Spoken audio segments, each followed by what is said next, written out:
Hello everyone, and welcome to the Drydock episode 378. It's the end of the month, so it is of course the Patreon Drydock, so buckle in, there's plenty of questions to answer, and we're going to try and do it all in a reasonable amount of time, he says, laughing sarcastically in the background.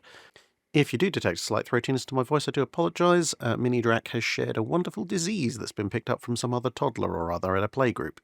In any case, Marlin Stout asks, given the Germans' heavy use of submarines in the Atlantic in World War II and the rising capability of carrier aircraft, could the Royal Navy have done more to provide anti-submarine air cover in the mid-Atlantic?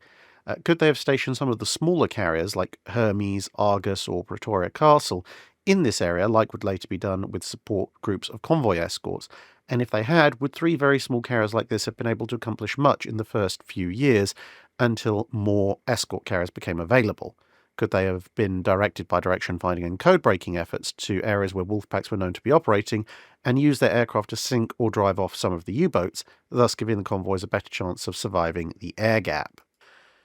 Theoretically, it would be possible to put together a small escort force, perhaps of some sloops or something, for Hermes or Argus, etc., load them up with ASW Swordfish and park them in the mid-Atlantic gap and have them patrol for U-boats. Yeah, there's nothing that would strictly stop you from doing that. But there are 3 major factors that would mitigate against the Royal Navy doing that historically. First of all is that although certainly not frontline carriers, those smaller carriers were actually doing an awful lot of legwork behind the scenes, ferrying aircraft around from place to place, acting as training carriers to get new pilots online, etc. And if you take them off of those duties, well, okay, some of them, maybe you could do crated aircraft on a freighter for transporting things, but then that takes that freighter away from transporting other goods. But other stuff like Argus acting as a training carrier, you can't not train your aircraft flyers, and you can't do that on something that's not an aircraft carrier. So you would be sacrificing a lot of your other infrastructure to provide these services.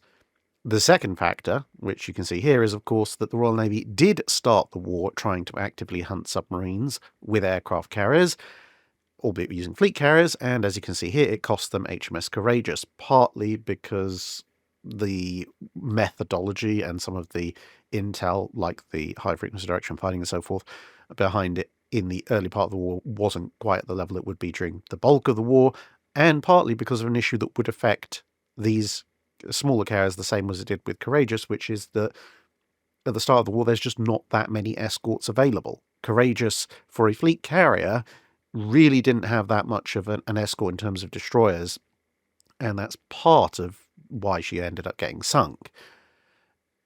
The final issue is that in the early part of the war, you have multiple operations by German surface raiders, whether that be Operation Berlin with the Scharnhorsts, various sorties by the Deutschlands and the Admiral Hipper for that matter, obviously culminating in Operation Rheinebung, plus Hilfskreuzer and so forth. So if you were doing this kind of thing with a fleet carrier, so let's hypothetically say that Courageous didn't get torpedoed and sunk so early in the war, and you instead put her on mid-Atlantic duty a year into it, yeah, she might be able to be okay, because then if one of these surface raiders turns up, well, she's large enough, she's got an air group that she can meaningfully defend herself, and she has the speed to actually get away, or at least hold the distance long enough to let her air group come into play, even if HMS Glorious, for whatever reason, ended up not doing that. But Hermes, Argus, etc., they are all quite slow. So if you do end up in a situation where there's a German surface raider out there, not only do they not have the air group to meaningfully defend themselves against such a ship, but they also can't get away, at which point you end up with HMS Glorious being sunk Mark II, which isn't brilliant. So between the risks to those ships, both from U-boats and from surface raiders, the shortage of escorts and the other activities that those small carriers were doing, it's not something that I think would have been practical for the Royal Navy to do, even though it was, technically speaking, possible. I think your best solution if you want to close the mid-Atlantic air gap earlier, or at least partially close it, would be to invent the merchant aircraft carrier even sooner, because that's obviously a merchant ship. It's still carrying cargo. It's with the convoy, so you're not needing a separate escort group. It's not taking away from your other uses of actual carriers, albeit small ones. And you can probably put, second line stuff. The Swordfish obviously is the main line aircraft you'd probably be using at the time, but you can keep that on the Royal Navy's main carriers, and you can put, the various torpedo bombers and reconnaissance aircraft that the Swordfish had replaced, some of which may still be in storage or on second line duties in 1939, put them on the merchant aircraft carriers instead, and then it's just a case of finding a few spare pilots, which is also not going to be easy, but could be done a lot more easily than assigning a hunting group based around Hermes, for example. A gunboat named Bunggoat asks, if the Kriegsmarine had not put together horrendously inefficient ships, and in the case of destroyers, horrendously unstable ships, but ships that were the top notch of efficiency, stability, etc. in terms of displacement usage, would that have changed the course or outcome of the war, or would it still be an issue of them just being outnumbered?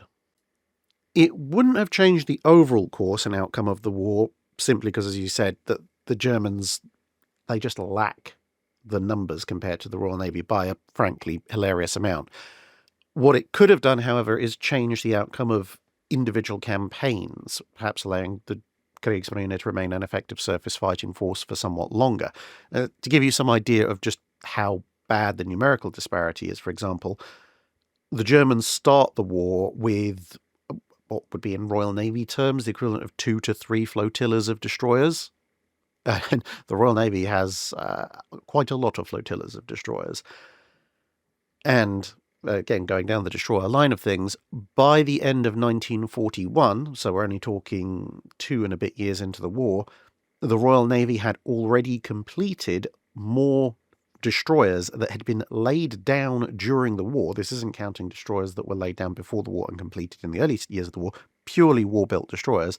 By the end of 41, the Royal Navy had completed more of them than the Germans would complete destroyers during the entirety of World War II. So, yeah, that's going to be a bit of a problem.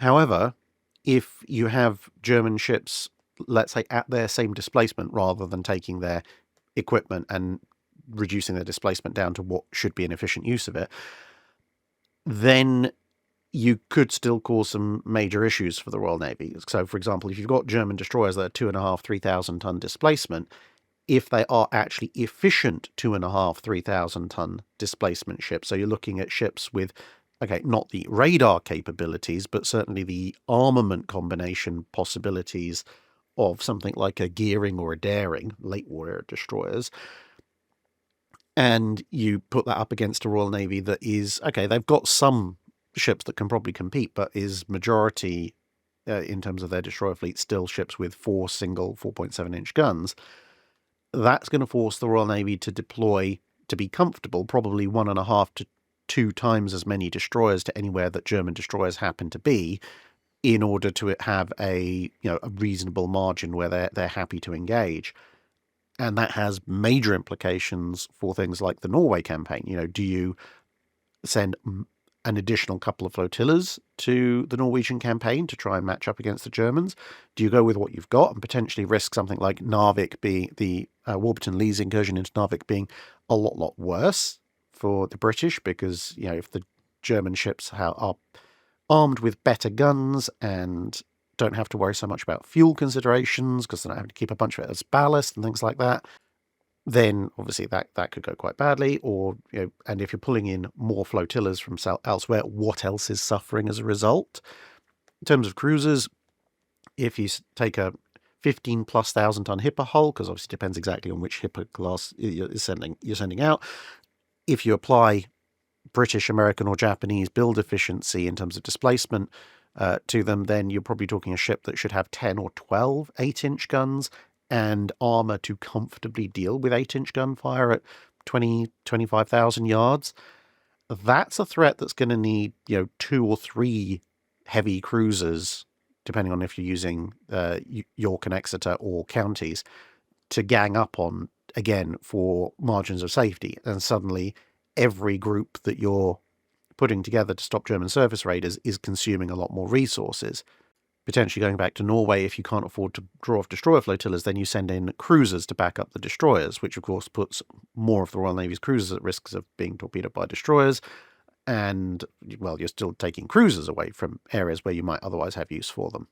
Now, very early on in the war, this is not an insurmountable problem for the Royal Navy because they have the Marine Nationale backing them up and Italy's not involved.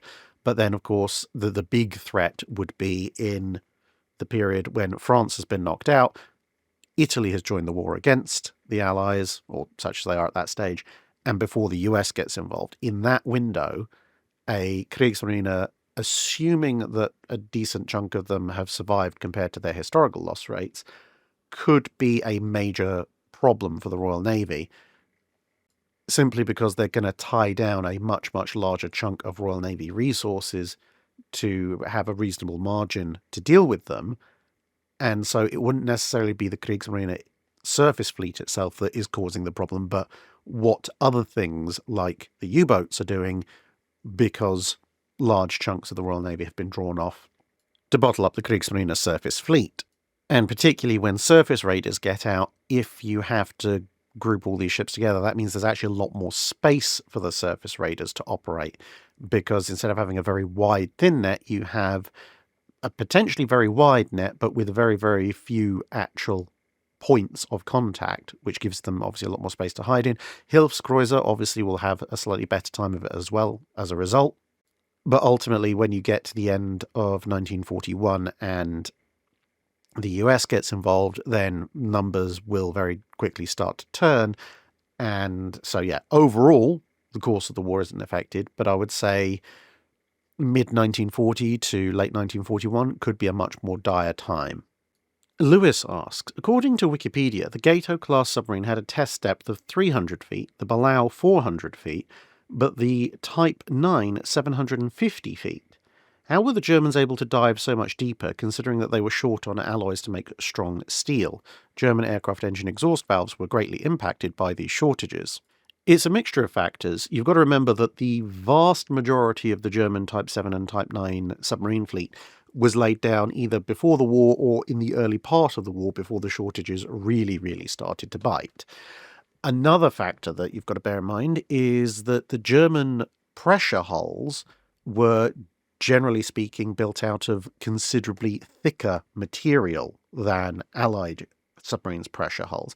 Now, obviously, with the Balaus, that did start to catch up, and the Balaus hulls were, in some cases, somewhat thicker than some German submarine pressure hulls.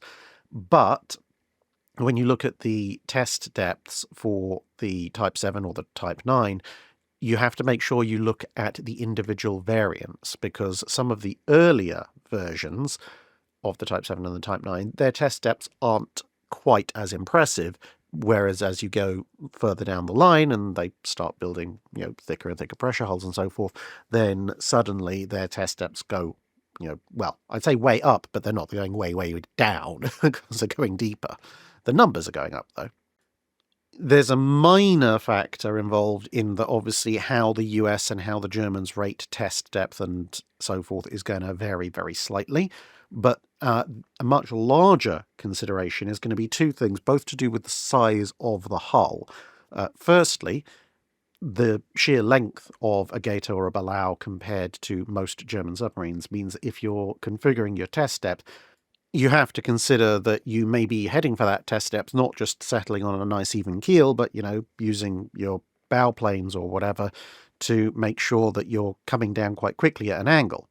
So if your pressure gauge for your overall average depth is amidships, then your bow, if you're a long sub, may be somewhat deeper than that by a considerable amount. Now, obviously, they do have multiple test gauges to make sure how deep is the bow, how deep is the stern, how deep is the midships. But if you're setting a figure and you're saying, right, this is how deep the hull can go, you do have to to a certain degree, take into account, well, if it's at that depth, the bow or the stern might be somewhat deeper. If you've got a smaller sub, that distance is going to be less, and therefore you can technically take the sub a little bit deeper still without, compromising in total. But the other factor relating to hull size is literally the size of the pressure hull itself. Because if you make something out of a material, and without getting into obviously the exact yield stresses and everything of German submarine steel versus American submarine steel, but if you make a cylinder that's, let's say, 18 millimeters thick, and you make that cylinder, I don't know, let's say 5 meters wide, so what's that, just over 15 feet, and you make another cylinder, exactly the same thickness, but you make that 10 meters wide, so 30 feet, sorry. The thickness of both of those hulls is exactly the same, but the bigger one will be somewhat weaker to pressure because it's a much larger area, so overall amount of energy compressing is greater, even if the PSI is obviously the same because that's per square inch. But also, obviously, it weighs a lot more, so it's got to support its own weight. And the various arcs of and lengths of moment over which that force is going to be exerted compared to where there's things like, support bracing and so forth is going to be greater.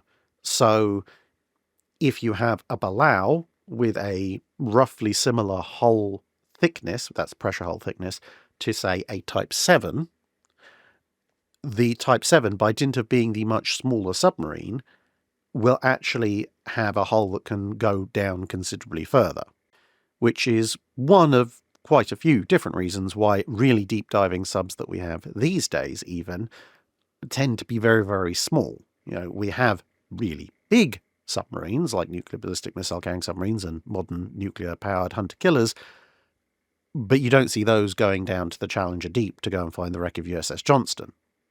Or another analogy in very, very crude terms, if you think of the standard thickness of cardboard that you get in most packaging for boxes that you send via post, if you have a box that is perhaps containing a mobile phone or something of that size out of that standard thickness corrugated cardboard, that box is pretty darn strong. If you have a box that's made out of exactly the same thickness of cardboard that can hold a person, that box is probably going to be sagging and bowing under its own weight.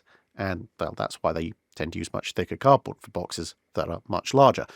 So that's a very crude analogy, but roughly speaking, it serves to illustrate the difference between the strength of something of the same thickness of material at a much smaller scale compared to at a much larger scale. And, well, yeah, even with a Type 9, it's still somewhat smaller than a Balau, at least in most Type 9 formats. We Live Because Dolphins Haven't Invented Torpex asks, how feasible is a nuclear submarine in World War II? As I understand it, nuclear reactors are relatively easy compared to nuclear bombs, so long as long-term crew safety isn't a factor. And are Admiral Rickover and the USS Nautilus within the timeline cut-off for the Channel? I would say that the Nautilus is right at the very ragged edge of the period the Channel would cover. It would probably be kind of the last submarine class that I would realistically cover on the Channel in terms of chronology. In terms of a nuclear sub in World War II, theoretically, very theoretically, it's possible. As in, there are submarines built both before and during World War II that would be large enough to carry a nuclear reactor of the type that was built in the mid-1940s. And the technology to build a reactor that you could put on a submarine is, it's there in World War II. There's nothing that has to be particularly invented in order to do so. And ultimately, a nuclear reactor driven sub is a steam turbine driven sub, just without the necessity to burn large amounts of oil. So steam driven subs are already a thing. You're just switching out the heat source. Your biggest problem is going to be the advancement of knowledge of nuclear technology, because you've got to bear in mind, nuclear technology as we understand it was an incredibly new field at the start of World War II. It had only been around in 1939 for just over 5 years. The actual ideas and concepts that would allow for the development of nuclear chain reactions had only actually really been realized in the past year or so. And the pace of the development of that technology throughout World War II was actually remarkably fast for a new scientific field already. Now, and then that obviously means that the reactors that are developed, if you look at various pictures of them, there's no way you're getting those early reactors in a submarine. It's just not happening, even assuming that they'd remain stable while being carted around in a sub. Now, in 1946, you have Project Clementine.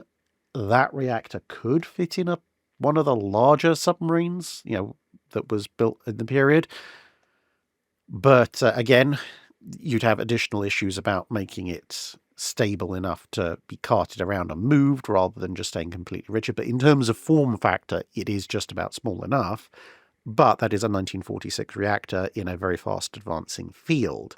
So I think what I'd say is, if you sent someone back in time from today or even from the mid-1950s, with the necessary plans, and you rocked up in, let's say, 1942 and said, hey, look, guys, I've got this plan for this cool new power plant for a submarine, there is nothing technologically speaking that would prevent you from building a nuclear-powered submarine in 1942. It's the knowledge base that's the issue, and that's no reflection on the scientists, because, as I said, they were making huge advances very quickly. But in practical terms, if you want to do an alternate history that doesn't involve time travelers, the field just can't advance fast enough to provide for such a thing, given that obviously historically they were very interested and very motivated to do so, and coming up with the first proper pressurized water reactor that could be, put on a submarine and then used as the submarine goes hither and yon or through the oceans, took until the end of the decade to actually develop it, and then obviously a couple of years after that to actually make a version that they actually put in a submarine. Matt Blom asks, I'm interested in the Tondern Raid. Specifically, what were the long-lasting strategic effects of it, if any? And from the little research I've done myself, it appears that the raid was significant enough to have the entire Tondern base closed, but was it a simple tactical victory, or were the effects more strategic? I think there were two relatively large-scale strategic effects of the raid, which, for those of you who are unaware, that was HMS Furious launching the world's first true carrier aircraft raid against German airship hangars, which you can see here, relatively successfully, I might add. Now, the strategic effects from the German perspective were not only obviously closing down the base and moving the Zeppelins to, well, not the Zeppelins that were there because they got bombed, but moving other Zeppelins to more defensible locations. But it had a reasonably strategic effect on how those remaining Zeppelin bases were managed. So significantly increased anti-aircraft defenses and such, drawing on resources that in 1918 Germany couldn't really afford to divert. A similar, albeit a very much smaller scale effect to a lot of the arguments you see about the Allied bombing raids over Germany in World War II, and the impact on the German front line of drawing away so many heavy, what would have been on the front line, very heavy and anti-tank or anti-aircraft or anti-everything guns, 80 mils, 127 mils, etc., plus fighters and stuff, so forth. When you're having to suddenly upgrade or invent air defenses for a whole bunch of Imperial German Navy airship bases, there's a bit of a draw on a very scarce resource.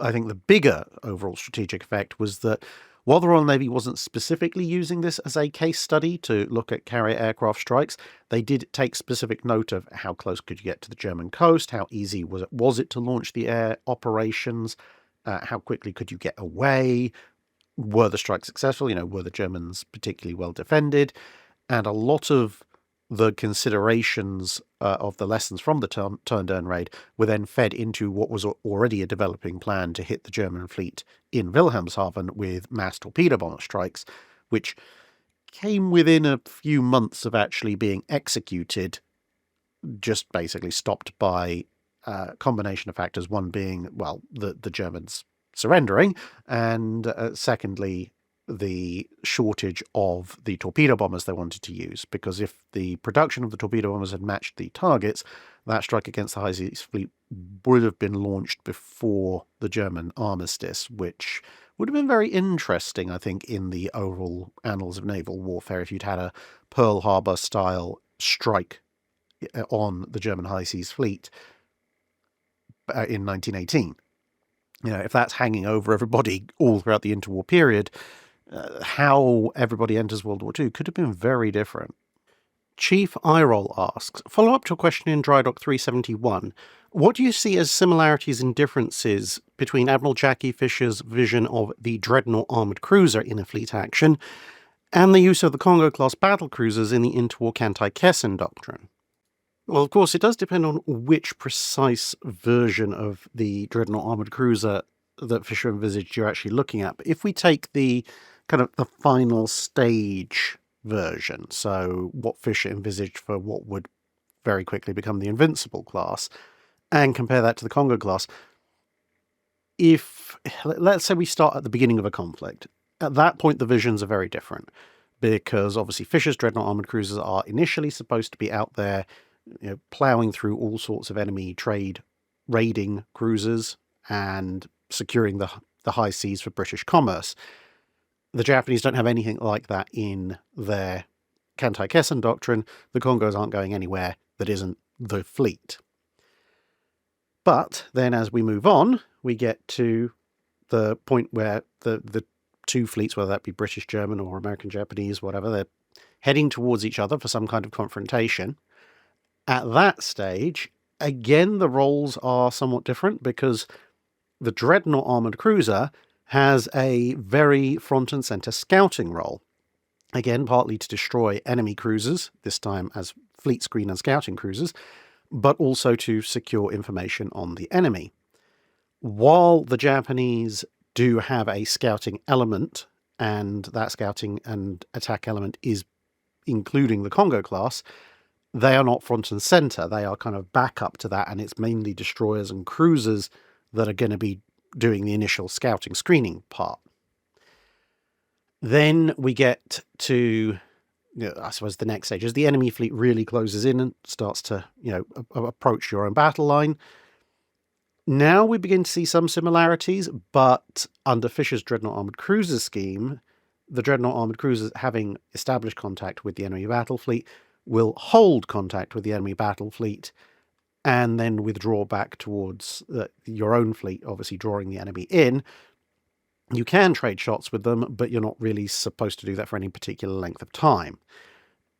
In the Kantai Kessen doctrine, the Congos would be supporting the night attack by cruisers and destroyers against the enemy battle line. So I guess they are both in proximity to the enemy battle line, but the Congos would be being used far more aggressively. And then we get to the last stage, which is the actual fleet engagement. And at that point, the two ships types are actually being used very similarly, in that Fischer envisages the Dreadnought Armored Cruisers as being a fast wing at the head of the line. The main battle line engages, the fast wing moves ahead and crosses the T, hopefully isn't engaged too much if at all themselves, but smashes and ruins the enemy's formation, creating a big pile-up and allowing the main battle line to do its job. In Kantai Kessen, any Congos that survive that night attack do again become a fast wing of the Japanese battle line, but because of the relatively low numbers of Japanese capital ships, they are much more envisaged as being part of the battle line. Again, they're not particularly well protected, so they don't really want them to be hit too much. And if the opportunity arises, then they do actually have a very similar cross the T, break up the enemy formation mission profile. But an awful lot of it, when it comes to that particular doctrine, is dependent on how many enemy ships have survived that night attack. If you've got 6, 7, 8 enemy ships still around, then at that point, sure, they'll engage them with the main battleship line of the Japanese Navy, and the Congos will do basically an identical role to the Dreadnought Armored Cruisers. But if you've got 9 or 10 survivors, say, then Kantai Kessen says that you kind of have to have the Congos in the line just to make up the numbers to stop the smaller Japanese battle line from being doubled over. Patrick Donnelly asks, Hey, I need your help winning an argument again. A while ago, somebody claimed that battle stars are no better than participation awards. What are your thoughts? So the short answer is no, battle stars are not just participation awards. You don't get one just because you happened to be in the area. So with the US Navy, it's a little bit confusing sometimes because the battle star awards that you get in World War II and the Korean War are like the battle honours that you get in the Royal Navy, where it's granted for specific action or whatever. But unless you look it up very specifically, it's difficult to work out exactly what they were awarded for. Whereas obviously with the Royal Navy ships, it's like, that one's for the Armada, because obviously they get inherited by successor ships. That one's for the Battle of North Cape, because it just says North Cape, 1943 or something like that. Whereas the US ships, they're actually awarded campaign medals exactly the same as if they were people, and then onto those medals are added battle stars for particular engagements. Now, if I quote directly from the legislation that authorised the awarding of battle stars, now obviously most of its content is geared around the awarding of medals and battle stars to people, but as I said, the ships are basically treated like people, and you will see there is actually specific mention of a ship as well in this section. So if we look at the executive order, which is Executive Order 9265, in case anybody wants to go into the records of Congress and check them for themselves. Section 7 of Part 1, it says the prerequisite to wearing of a star on an area service ribbon shall be honourable service in a ship, aircraft unit or shore-based force at the time it participated in actual combat with the enemy.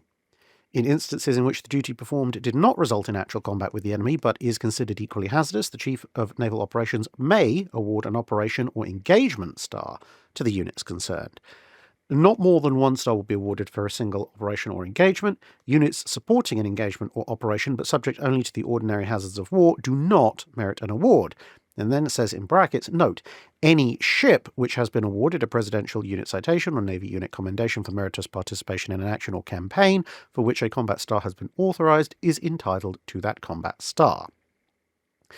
And basically the short form of that when it comes to ships is that a ship to be awarded a battle star has to be considered to have undertaken what the US Navy terms meritorious conduct in battle or to have suffered battle damage in the course of that particular battle or engagement, which basically means you didn't disgrace yourself, you actually fired your guns at something, or potentially you got hit by something. And then there's a whole table of very complicated codes. So if you find the code table for a particular ship, so this ship has 4 battle stars and they'll all be coded P something or other, you can then look up this table and it'll tell you exactly what engagement that battle star is for. So for example, Pearl Harbor is code P1. So if you've got a battle star coded P1 on a table, that means that ship was at Pearl Harbor and participated in some way. And for some big engagements, you have subcategories. So, for example, the Leyte operation, aka the invasion of the Philippines, that has the code P31. And within that, there are 10 separate entries for the Leyte landings themselves, the Battle of Surigao Strait, the operations attacking Okinawa, what they term Northern Luzon and Formosa attacks, direct attacks on Luzon, a Visayas attack, Ormoc Bay landings, Battle of Samar, Cape Engano, and if you were a submarine during that operation and you did something that merited a star. So, particularly, Surigao Strait is 31-2, Samar is 31-8, and Cape Engano is 31-9. Now, if we look up the orders of battle for the various forces involved, you'll find that the forces involved in the actual landings, as opposed to the carrier support units, which obviously were mostly involved in the Battle of Samar, or the fleet, the fast carrier fleet out at sea, which is obviously mostly involved in the Battle of Cape Engano. So we're looking at the actual landing forces, so the stuff that would have been at or very close to Surigao Strait. You'll notice that USS Fletcher, the lead ship of the Fletcher class, is on that list. But when we look up USS Fletcher's award listings for her Asia-Pacific Campaign Medal, she does have 2 P-31 coded battle stars, But she has P-31-1, the Leyte landings, and P-31-7, the Ormoc Bay landings. She doesn't have P-31-2, the Battle of Surigao Strait, even though she was proximate to the battle. So, no, a battle star isn't just out there, you were somewhere in the area when we fought something award. You actually have to have actively done something during that engagement. As I said, it could be firing your guns at the enemy, it could be being hit and damaged by the enemy, it could be both. Kra F1 asks, was there any time during the period the channel covers that nighttime battles were avoided or discouraged? Quite a lot of the time, actually. So, broadly speaking, you can divide the sort of consideration of night actions into three main periods. One of which is very large, is the period before electrification. Then you've got the period between electrification and the widespread deployment of radar. And then you have the radar period. So essentially you're talking about the age of sail through to the early era of ironclads up to about maybe the 1870s. Then the 1870s through to the early part of World War II, and then the early part of World War II onwards. Now, if we go to the pre-electrification era, at that point, and you'll see this actually a very common theme, night battles, generally speaking, were held to be something to be avoided or discouraged because of the risks involved.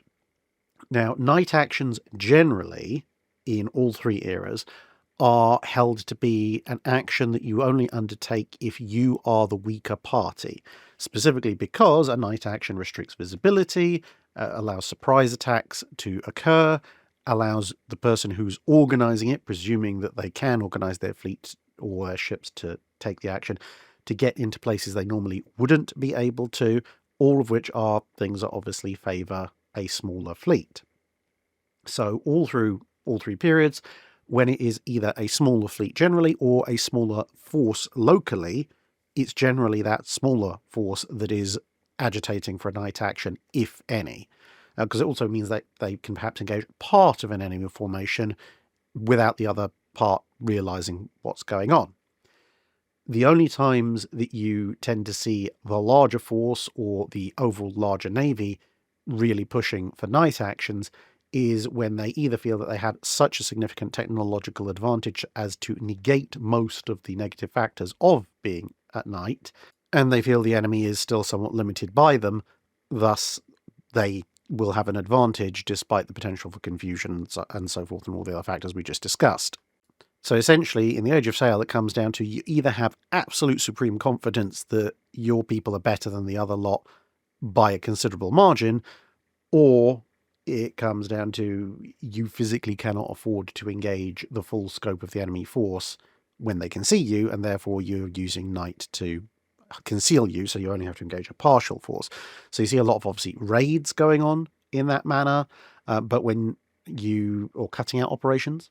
But when you're looking for full-scale battles, you do have a few, like Quiberon Bay, where Admiral Hawke is just basically going, yeah, I think I'm so much better than you lot. I'm going to chase you into your own bay in the middle of a storm. Yeah, I don't have charts. And yes, it's at night. And yes, this is practically suicide by most people's standards, but what the heck, let's go for it.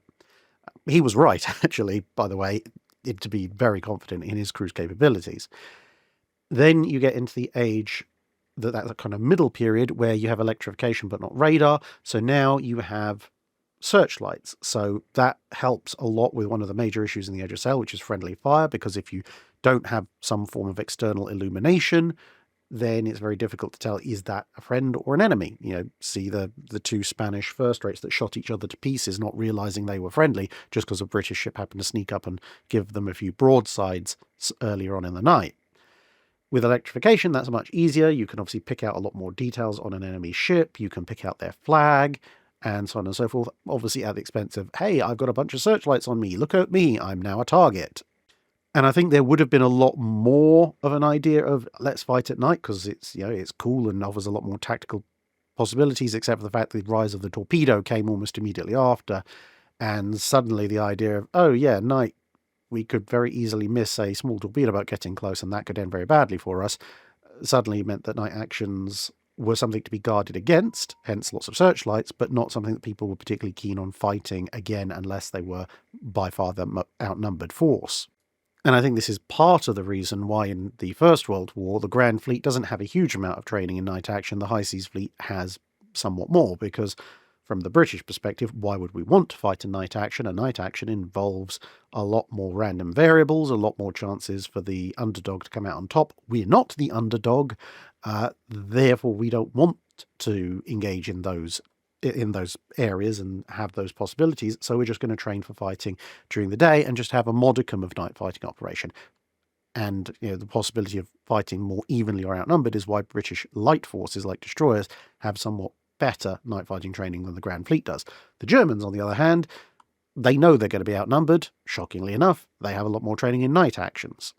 And that might seem somewhat paradoxical when you come to World War II, because obviously the Japanese, yeah, okay, they're the smaller navy. It makes sense for them to have lots of training in night actions, but why are the Royal Navy so obsessed with it? Well, partly it's because of their experiences in World War I, when they suddenly twigged to, just because we don't want to fight night action doesn't mean the other guy won't force us to, but also with the treaty restrictions and so forth and planning for potential multi-front wars, the Royal Navy realised that yes, overall the Royal Navy is larger than the Japanese Navy or the German Navy or the Italian Navy or, well, almost anybody, but they may only be able to bring a portion of their forces to bear on any one of those navies, and certainly at the beginning of the conflict they may be outnumbered, which puts them in the position of being a large navy but a smaller force up front, which gives them an added motivation to get really good at night fighting. Because, hey, if you can whittle away a immediately larger enemy using night actions, then when your big fleet shows up, not only do you outnumber them, but if you still can fight at night, that's a huge potential force multiplier for you. And then you get to radar, and at that point it just comes down to a question of, do you have radar? Yes, good. Does the other side have radar? If not, brilliant. If you do have radar and they have radar, then whose radar is better and or who has more radar? And it actually becomes a much simpler equation to a certain degree. Peter Guy asks, in Drydock 360 Part 1, you described how Prince Eugen used its hydrophones to detect the approach of HMS Hood and HMS Prince of Wales and the subsequent launch of torpedoes during the Battle of the Denmark Strait. You also explained that the German Navy had very advanced hydrophones, but I'm curious if you know how those hydrophones would have worked at high speeds. I thought that hydrophones work best at low speed when there's no ambient noise, like a submarine running silent. I would assume, therefore, that a cruiser running at full speed would have a lot of background noise, such as the rushing flow of water and the sound of screws going through the water. How do they overcome those impediments? So there's a combination of a few different factors. Firstly, they, as I said, had some very advanced systems within their hydrophone arrays, particularly the sensors. Secondly, they positioned the sensor array as far away from things like, the screws as possible, so towards the front of the ship. Thirdly, they went with a lot of sensors, and taking advantage of the fact that obviously HIPAA-class cruiser is considerably larger than a U-boat. So you had, I think it was something like 60 separate sensors in various clusters along the sides of the ship, which obviously meant that, more sensors, more information. They also had bypass filters, so you could cut out some frequencies. So if you had, a constant frequency tone that you knew, that's the sound of our engines, or this is roughly the sound band of water running down our hull, you have bypass filters that can cut that out. Now, obviously, that does mean if the enemy is operating purely within those frequencies, you won't hear them either, but with enemy screw noise, that's not really going to be a thing. And yes, you're correct. The slower you go, the better information you'll get from your hydrophones. But the German system, as mounted on Prince Eugen, for example, could still receive information, albeit at a somewhat substantially reduced range, even when she was moving at a relatively decent speed, like, say, 20 knots or so. And then you factor in weather conditions, not in terms of, is it hot or cold or whatever, but more about the sea conditions, because as anyone who's ever worked with sonar will tell you, there are certain sea conditions, nice cold water, for example, far away from land, where sound actually propagates a lot better, whereas if you're in warm, rather sort of, I would say polluted, but full of stuff, so very sediment-heavy water near a coastline, then sound is going to be a lot more muffled. And of course, well, the Denmark Strait, they're miles away from land and it's nice and cold. And then, of course, crew skill, because if you have a sonar operator who's okay, and you give him exactly the same data as a sonar operator who's really good at their job, the one who's good at their job will pick out a lot more information that the regular guy who's just okay at his job may well have missed. And it's one of the reasons why selection for sonar operators is such a competitive field in pretty much any navy that doesn't want to get sunk.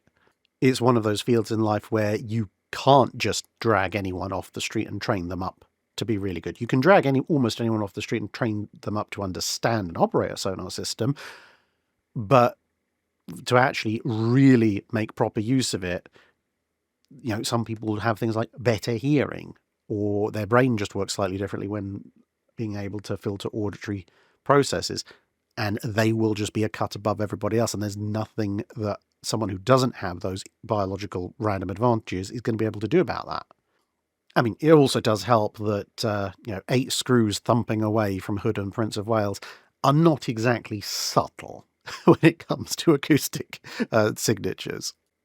Glenn Ricafrente asks, you made an interesting point in your recent video on the Yamato graphic novel project that Yamato and Musashi missed the one battle at Leyte Gulf that they'd been designed for, i.e. fighting an enemy standard type battleship, which of course took place at Surigao Strait. So what if they were there, swapped out with Fuso and Yamashiro? Well, it would be a fairly interesting one, as opposed to the usual kind of what if Center Force was there instead of Southern Force. If you just swap Yamato and Musashi in for Fuso and Yamashiro, well, first, of course, you have to ask what on earth is Imperial Japanese Navy High Command thinking, sending their 2 most valuable ships in without any significant escort for what they're worth, and also, of course, Center Force is somewhat slowed down by Fuso and Yamashiro. But nonetheless, assuming that they go in anyway, they are going to have a better time of it. Still don't think they're coming out of it alive, but they're certainly going to have a somewhat better time of it. So you will have some basic radar on them, which is going to help at least see what's out there to a degree. They are obviously far more durable as well, so a number of the hits that really do in for Fuso and Yamashiro pretty early on in terms of either sinking or badly damaging them, so that they end up obviously at the mercy of 7th Fleet's guns. They'll hurt, but as we saw with both Sibuyan Sea and Operation Tengo, the Yamatos can sail on with the amount of torpedo damage that Fuso and Yamashiro took. They won't be happy about it, but they'll still be within fighting capability. And then, of course, once the actual gunfire starts, not only do they have their basic radar setup, but again, they have the durability to be able to press on forward. And yes, they are going to get very badly battered, but I have a suspicion that between the 2 of them, at least one of them is still going to be forward mobile enough to get to a range where it can start to return fire. Now, of course, this is not an optimal condition because a good chunk of the US battle line is going to have significantly better radar than Yamato and Musashi are going to have. And there's a lot more of them than Yamato and Musashi were technically designed to fight. They was technically supposed to do 2-on-1 fights. Doing 3-on-1s in broad daylight, it would be a little bit of a push. In darkness, in this scenario, no. But it only takes a handful of 18.1-inch shells to ruin a standard battleship's day. So, depending on the luck of the dice, I think the US is probably going to be down at least one of their standard class, or basic. Yeah, if you rate, say, a sinking as a value of 1 and a very badly damaged as a value of 0.5, then I would say that the Japanese would score at least 1. So they'd probably either take at least 1 standard with them, or badly damage a couple of them, something like that. That would be I would say, probably the minimum case. Unless they get confused and start engaging smaller ships closer in, but you never know. In a kind of a slightly better case for the Japanese, you might give them a sort of a score of 2. So they might take a couple of standards with them, or maybe sink one and badly damage two, or damage a number, especially if the US, perhaps the US fleet adopts an idea of, okay, once the enemy starts getting a little bit too close, starts hitting a battleship, it goes dark and maneuvers, thus forcing them to select another target, something like that. So yeah, they'll do substantially better than Fuso and Yamashiro did, but they're still not making it out of there. DM Phoenix asks, I read that in the 1920s the Soviet Navy temporarily did away with traditional ranks and the old officer corps as a direct result of the Bolshevik Revolution. How did things work out for those aboard the People's Dreadnoughts? Who was in charge aboard a warship if there was no rank structure? Were political officers present in the period? And was every crew member an equal, perhaps with some more equal than others? Now, of course, I am by no means a historian of the Russian Revolution. That is a monstrous topic in and of itself. However, from what I understand, and obviously if you have studied this in particular detail, and you want to pick me up on anything, please do so in the comments. But from what I understand, what they essentially did was take the existing rank structure of lieutenants and commanders and captains and admirals, and technically, yes, abolish it, but actually basically just rename it to things like ship commander and so forth. So in some ways, it was the old system, just slightly reskinned, but also, again, as far as I can understand it, what they seem to have done is fixed the positions as the thing rather than the person. So essentially what that means is that whereas before the rank was a personal one, you got promoted to a captain. Okay, great, you're a captain. If you are the captain of, let's say, a Kongo-class Dreadnought, great, but if you then come off of being that role, so you're no longer the captain of that particular ship, you personally are still a captain, whether you're appointed to command another ship or whether you are appointed to a desk job or whatever. You are still captain, insert surname here. So you could go from being captain of a cruiser to captain of a battleship to back to being captain of a cruiser again, or captain of a supply ship, or captain of a desk, but you personally are still captain. Whereas with the, if you like, ranks now being structural rather than personal, it meant if you were told, hey, you are going to lead this ship, then you would be the ship commander. But then if you were moved off of that role and you were put into another role, so let's say you'd been put in command of a destroyer, so you would be the ship commander of that destroyer, but then you were moved off to become, say, the executive officer on a battleship. Obviously, under conventional ranking systems, let's say, I mean, I know most destroyer captains at this period weren't actual captains, they were usually lieutenant commanders or similar, but let's say that for whatever reason you were of the rank of captain and also the captain of a destroyer. If you then get moved to be the XO on a battleship, your rank is still captain, although confusingly you are not captain of the battleship. Whereas in the Soviet system, this new, or the Bolshevik system, you would go from being a ship commander to senior assistant ship commander. So effectively moving a rank down because you are now fulfilling a role that is one rank down on this other ship. So therefore you could theoretically move up and down the ranks with no particular merit or demerit, just that was the role you'd been assigned. Although obviously if you were particularly bad at something, you might get assigned progressively lesser and lesser roles. The whole thing started to collapse pretty quickly, but that a lot of that could be said for a lot of the stuff that the Bolsheviks set up in the immediate aftermath of their revolution. And as far as what impact it had on the Navy, well, the Soviet Navy didn't really do all that much during the early to middle part of the interwar period, and mostly just sat there quietly rusting out. So I guess that tells you everything you need to know. Texas and La Choc asks, a while ago, Titanic Honor and Glory put out a video about the U-103 incident, wherein they made a few comments to the effect that Captain Rucker made a number of mistakes, or at least questionable decisions, that led to the loss of his boat.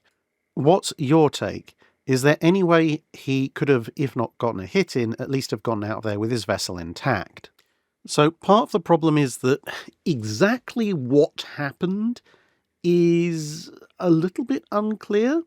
And I would say that, with all due respect to their video, I think they misrepresent U-103's exact status a little bit. Because in the video, you have U-103 cruising below the surface. They spot Olympic on periscope. Then they have the issue with reloading the torpedoes, and then they decide to surface, with the channel then speculating that perhaps this was to reposition. Now, Captain Rucker says a few slightly different versions of events, depending on which report he's giving. Whether he's making a report eventually for the German Navy, what he says when he's being interrogated in the UK, and what he says to the captain of the USS Davis, which picks him up. So that doesn't help. But then there's a variety of other proximate articles and reports, including from the Olympic, that, again, all give slightly different versions of what's going on. The most common narrative, however, is that U-103 wasn't strictly underwater.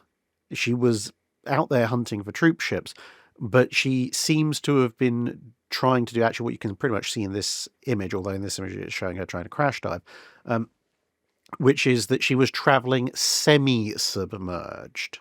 So she wasn't fully underwater on her electric drive, but she had a main hull under the water, basically using her conning tower as a kind of primitive schnorkel so that she could run her diesels, which makes sense. I mean, running on the surface was a valid U-boat tactic during the earlier to mid part of World War II, and then running in this kind of semi-submerged state certainly started to take over quite a bit. Because remember, we're talking about World War I U-boats. They're not that capable underwater.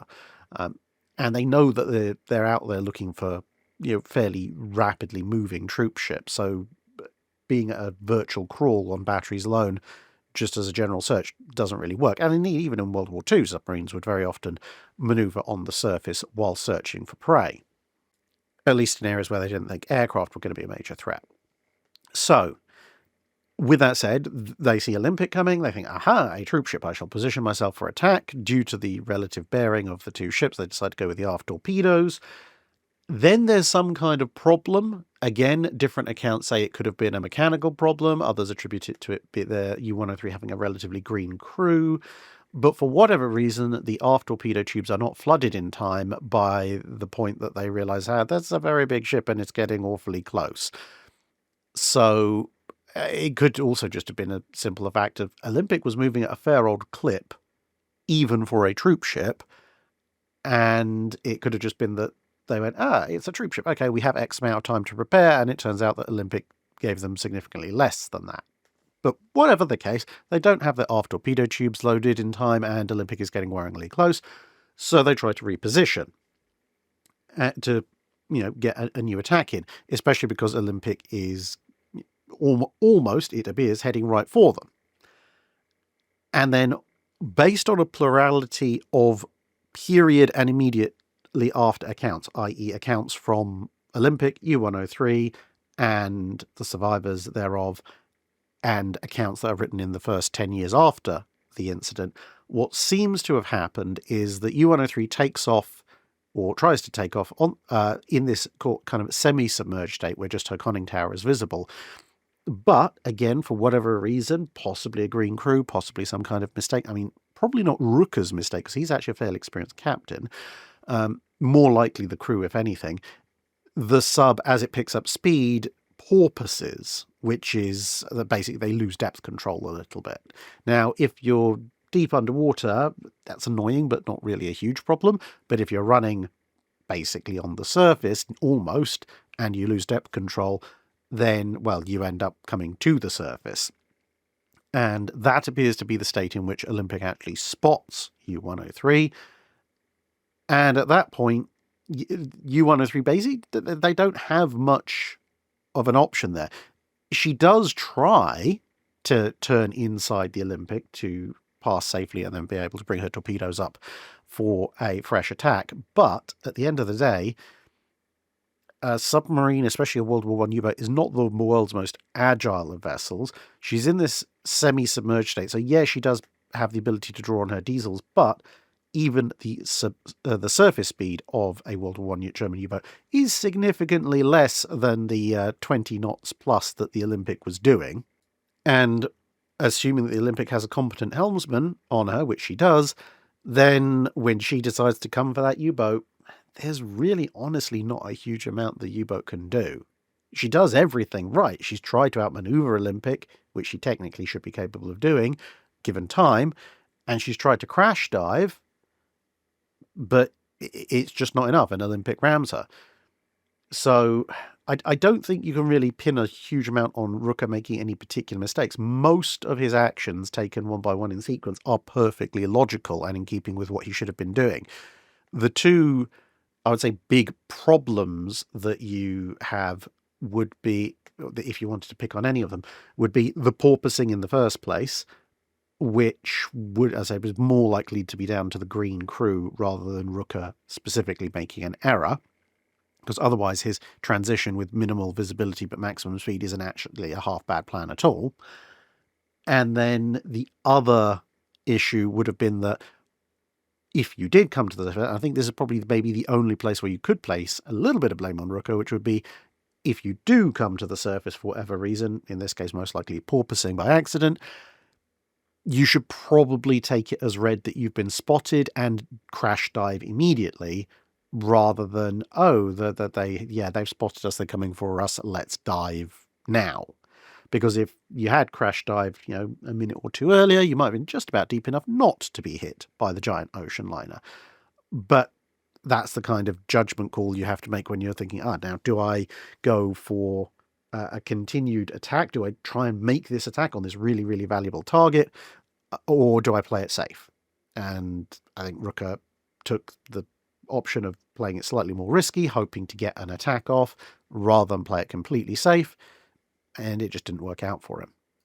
Plus, you have to contend with Olympic's almost magnetic attraction to objects she shouldn't really be ramming, and then that's that. HMS Islay asks, I'm planning a trip to Scotland. Current plan is to go as far north as Inverness. Is there enough World War I and World War II history to see at Scapa Flow to make it worth the drive and ferry? There's certainly a reasonable amount to see at Scapa Flow. Obviously, the high seas fleet wrecks and so forth are underwater, and it depends on when you're going, because obviously if you go December, January, it's pretty darn dark most of the time.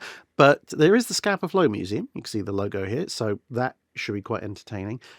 However, if you're going as far north as Inverness, depending on your budget, I perhaps wouldn't necessarily look at driving and ferrying. It will be slightly cheaper, but actually not hugely, because you're looking at about 6-hour travel time if you wanted to get to the Scapa Flow Museum. A little bit less if you want to get to Kirkwall, because that's where the ferry's going to land. But you're going to probably spend, I would say, you're probably going to spend probably about £30 to £50 in fuel, depending on how economic your vehicle is, to get there, and about the same amount to get back. So you're probably spending £80 to £100, about a tank, probably, tank and a bit, to take a vehicle from Inverness to Scapa, plus whatever it's going to cost you to be on the ferry, plus the time involved. So as I say, roughly 6 hours there, 6 hours back. So if you want to actually explore Scapa, then you're going to be looking at like 3 days, because you're pretty much going to write off most of a day just getting there, see a few bits, then see the Scapa Flow Museum, have a look around some of the other sites, and then most of the following, the third day is going to be getting home, or getting back to Inverness at least. Personally, if I was going to go to Scapa from Inverness, I'd be tempted to take a flight to Kirkwall, because that's like 45 minutes instead of 6 hours. Now, of course, then you won't have a vehicle, but there is public transport which can get you to the Scapa Flow Museum and roundabout, because let's face it, the Orkneys are not the world's largest of places. And I suppose, I don't know, maybe there's a car hire place there if you want to do it all privately. But that would be my personal recommendation given that the cost of the flight and public transport, at least, is probably not going to be massively more than the cost of driving from Inverness plus the ferry. But I leave that up to you. So yes, it's definitely worth it. But I think if you were to do the flight system, you could actually, if you stretch it a little bit, you could actually do it in a day. Get an early flight, spend most of the day there, get a flight back. The other thing is, of course, during the winter and spring months, places like the Scapa Flow Museum will have restricted opening. They're only open certain days, so check ahead of time. Make sure that the places you want to visit are actually open on the day that you want to visit. And, of course, I mean, this applies generally when you're visiting the Orkneys, but especially in winter and spring, look for weather, because the weather can make driving interesting. It can also affect whether or not the ferries are running, and if they are delayed or not. Now, of course, that can also affect flights, but flights generally tend to be slightly less vulnerable because they only have to worry about crosswinds and really bad weather, as opposed to ferries, which, the wind and the rain, perhaps they don't have to worry about so much unless the wind gets really violent. But the sea state is obviously a very big factor for the ferries, not so much for aircraft. Bert Clothier asks, way back in Drydock 317 on SMS Kaiser, you mentioned the ship and an accompanying fleet was sent on a Wave the Flag and Visit the Colonies tour, arriving home only days before the start of World War II. Had that voyage begun later, and the fleet was still on tour, let's say in South American waters when the war began, what would this fleet have done? Could it make it home? Did the Royal Navy have assets that could have intercepted it in southern waters, or would the German ships have had a free hand for a while, perhaps able to join up with von Spee's squadron off of Chile or off the Falklands? So to put things in context, it's Kaiser and her sister ship König Albert, so two of the latest and greatest German battleships, plus a light cruiser, Strasbourg. Now, they historically depart near the beginning of December 1913. They come back just over a week before Archduke Franz Ferdinand is assassinated, about 5 to 6 weeks before the outbreak of World War I, depending on which particular declaration of war you count as the start of World War I. So, if we construct a scenario where they arrive or are on their way and they're not going to make it back in time. So let's say, for example, the German Navy decides we're going to let everyone celebrate Christmas. So everybody stays back for Christmas, New Year, and instead of setting out in early December 1913, the three ships set out on their tour in, let's say, the 3rd of January 1914. And let's say they enjoy their visits a little bit more, so delays them a little bit more. Maybe they sail just a fraction later. Still, in any case, they're either in South America or on their way, starting their way back across the Atlantic when news comes that war has been declared. I don't think joining up with von Spee is going to happen because, yes, there's nothing in the area that could stop them. However, two battleships and a light cruiser eat up a huge amount of coal. As we know, the British were fairly assiduous in making sure that there wasn't a huge amount of coal available in the area. And the single biggest factor is they don't know where von Spee is going, because right at the beginning of the war, the British went, aha, you rely on the International Telegram Network or Telegraph Network to communicate with things. Snippety snip, guess you don't get telegraphs anymore, Germany. And plus, of course, von Spee didn't tell anyone exactly what he was doing because, well, if he did, then, well, there's a very good chance the British would find out, and that kind of ruins the whole plan. So even if Imperial Fleet Command knew what von Spee was doing, they don't really have much of a way of getting that message to the two battleships and the light cruiser, even if they're still in South American ports, let alone if they're, toodling along through the Atlantic.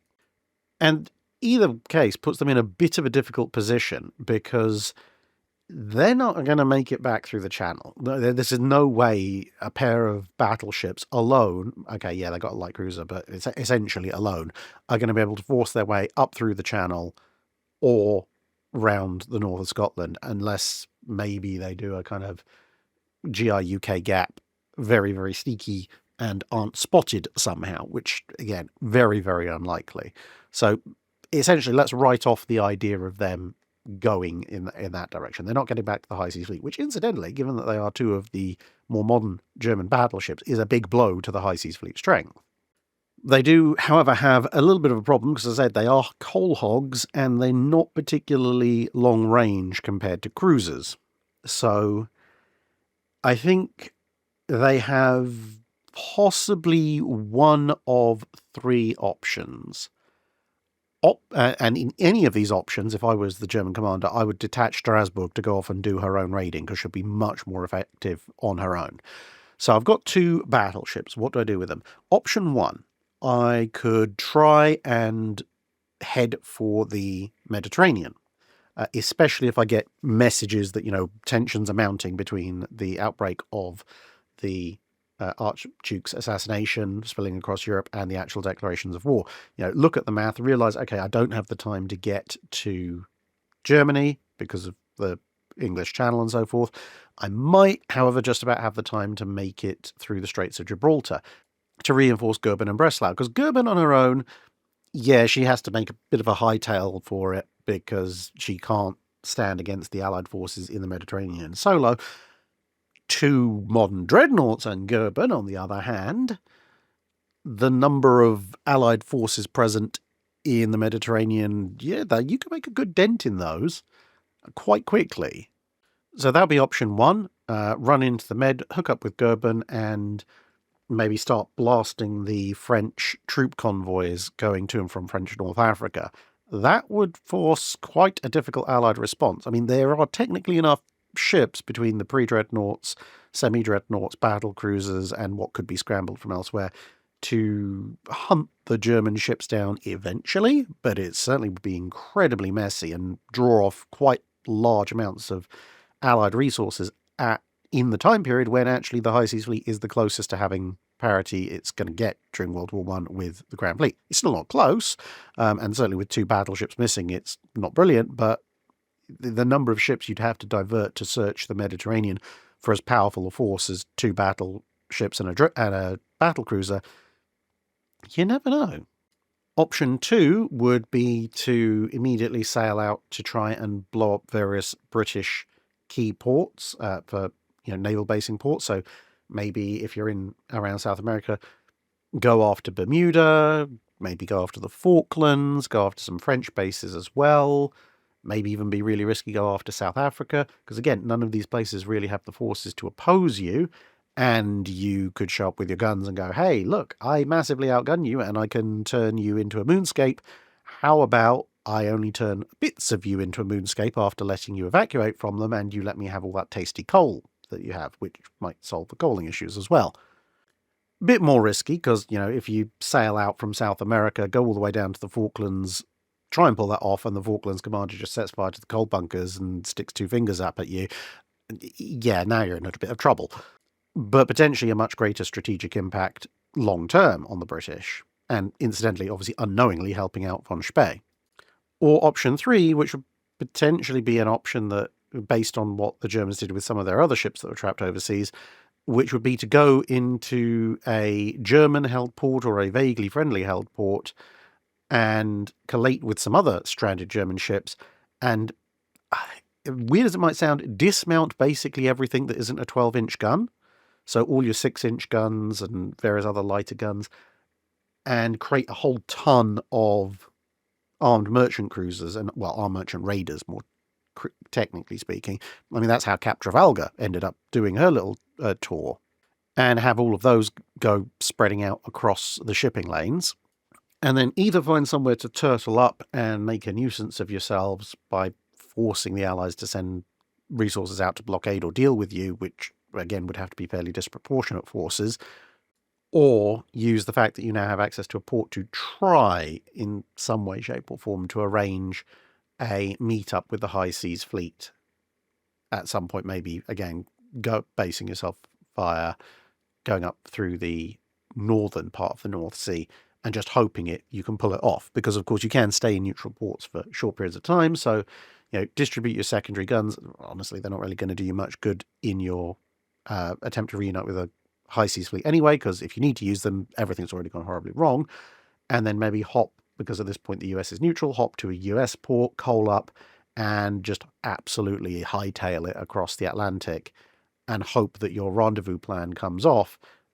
I mean, there's a reasonably decent chance the British will actually intercept you, because, at this point, even very early on, they have code breaking, and they have access to all the telegraph lines. But, you don't know that. and B, there's a small chance it might succeed, so who knows. Brian Smith asks, I know there were some Japanese carriers that had their funnels trunked to the side of the ship. Were there any other ships that had their funnels trunked out to the side like this? Well, apart from the wide variety of Japanese carriers, I mean, technically speaking, almost all aircraft carriers have their funnels trunked out the side. The kind of the big difference being that the Japanese trunk theirs, or at least a good chunk of the Japanese carriers, trunked theirs out the side and down, whereas most carriers trunk theirs out the side and up. So you look at Langley, for example, she has her funnels trunked out the side relative to where they were when she was a collier, except that the two funnels are kind of at about 30-degree angle up and out as opposed to over and down. But yeah, any carrier that has its funnels on or near its island is also trunking all of its engine output, well, boiler output actually, off to one side. Now, if you want specifically like the Japanese in some kind of more unusual than just, hey, we put it slightly to the side but still have a vertical stack system, that's much rarer. HMS Furious would be an example that comes to mind. Now, she still has the exhaust out the back, but the way she does it is to split the exhaust into two long trunks that then run down either side from the machinery spaces right the way to aft, and that's one of many reasons why she looks somewhat different to Courageous and Glorious, and also has a slightly more limited air group, because of course those trunks take up a good chunk of space that would otherwise be hangar space in the aft portion of the ship. Paul Goyne asks, after World War I, Germany didn't have much of a navy left, but they did have a number of 12-inch 50 caliber naval guns, which they used as coastal artillery in the Second World War. Was there ever any discussion of using some of these weapons to arm warships of the Reichsmarine or Kriegsmarine? As far as I'm aware, no one discussed pulling the coast defence guns off to arm battleships. There was, however, some discussion during the design process that eventually led to the Deutschland class as to what form the Deutschland class would take. Obviously, eventually they went with a long-distance commerce raiding cruiser, but for a while there was significant interest in a much shorter range, much more heavily armoured coastal defence ship, something a bit like the Sverige class, except armed with 12-inch guns. And while I find it relatively unlikely they would have just pulled coast defence guns off and stuck them on, I suppose it could have been done if they were thinking about, economies, if that was indeed economical. Otherwise, they probably would have just used that gun as a basis to design a new 12-inch gun, because, well, that would have given a little bit more boost to the German economy than just reusing pre-existing stock. But using pre-existing stock could have been an option. Ian Carr asks, what was the purpose and operation of the folding aerials projecting from the sides of Royal Navy carriers at flight deck level? They seem to reduce and be removed during the course of World War II, according to photos, so can some detail be provided? Yep, these things are high-frequency radio antenna used for long-range communication. In flight operations, obviously, you would fold them down and out, because then, well, they get in the way of flight operations when they're up like this. But of course, when they're up in this configuration, they're slightly more useful. So up or down, in port, in rough seas, if you really have a lot of radio traffic, you can put them up like this. If you need to land or launch aircraft, they need to be in the horizontal position. Now, in terms of them going away, they don't strictly go away. They perhaps become less visible in photos because their shape becomes a little bit more streamlined. But if you look at photos of Implacable and Indefatigable, the last two World War II era carriers of the Royal Navy, they're still there. And they're also still there on the Audacious class, albeit slightly reduced in number. And they're still actually there on Nimitz class carriers. If you look at a overhead shot of a modern Nimitz class, you'll see that although they've become proportionally a little bit smaller and some considerably more low profile, they're just basically sticks now rather than this sort of tripod gantry array supporting them. They're still there. You want to be looking on a modern carrier round the bow area. Killer Rabbit asks, why did the Sloop of War disappear after World War II? Basically, it was an attempt to try and slim down the amount of ship classifications, because pre-World War II, that is, you'd had destroyers, which obviously mostly for fleet work, but also did ASW, and then you had sloops, which were smaller, slower, and primarily designed around convoy escort and anti-submarine warfare. But then during the war, you'd had, at least in the Royal Navy, corvettes, with the Flower class, for example, followed on by frigates, with the River class as a good example of that, plus escort destroyers like the Hunt class, plus destroyers in varying shapes and sizes, some much larger than others. And of course, in the US, you had destroyer escorts, and so on and so forth. So coming out of the war, you were faced with this multiplicity of things. You know, we've got this fleet, and when you look at anything that's smaller than a cruiser, is it a destroyer? Is it an escort destroyer? Is it a sloop? Is it a frigate? Is it a corvette? Is it worth maintaining all these distinctions? And the Royal Navy decided actually that no.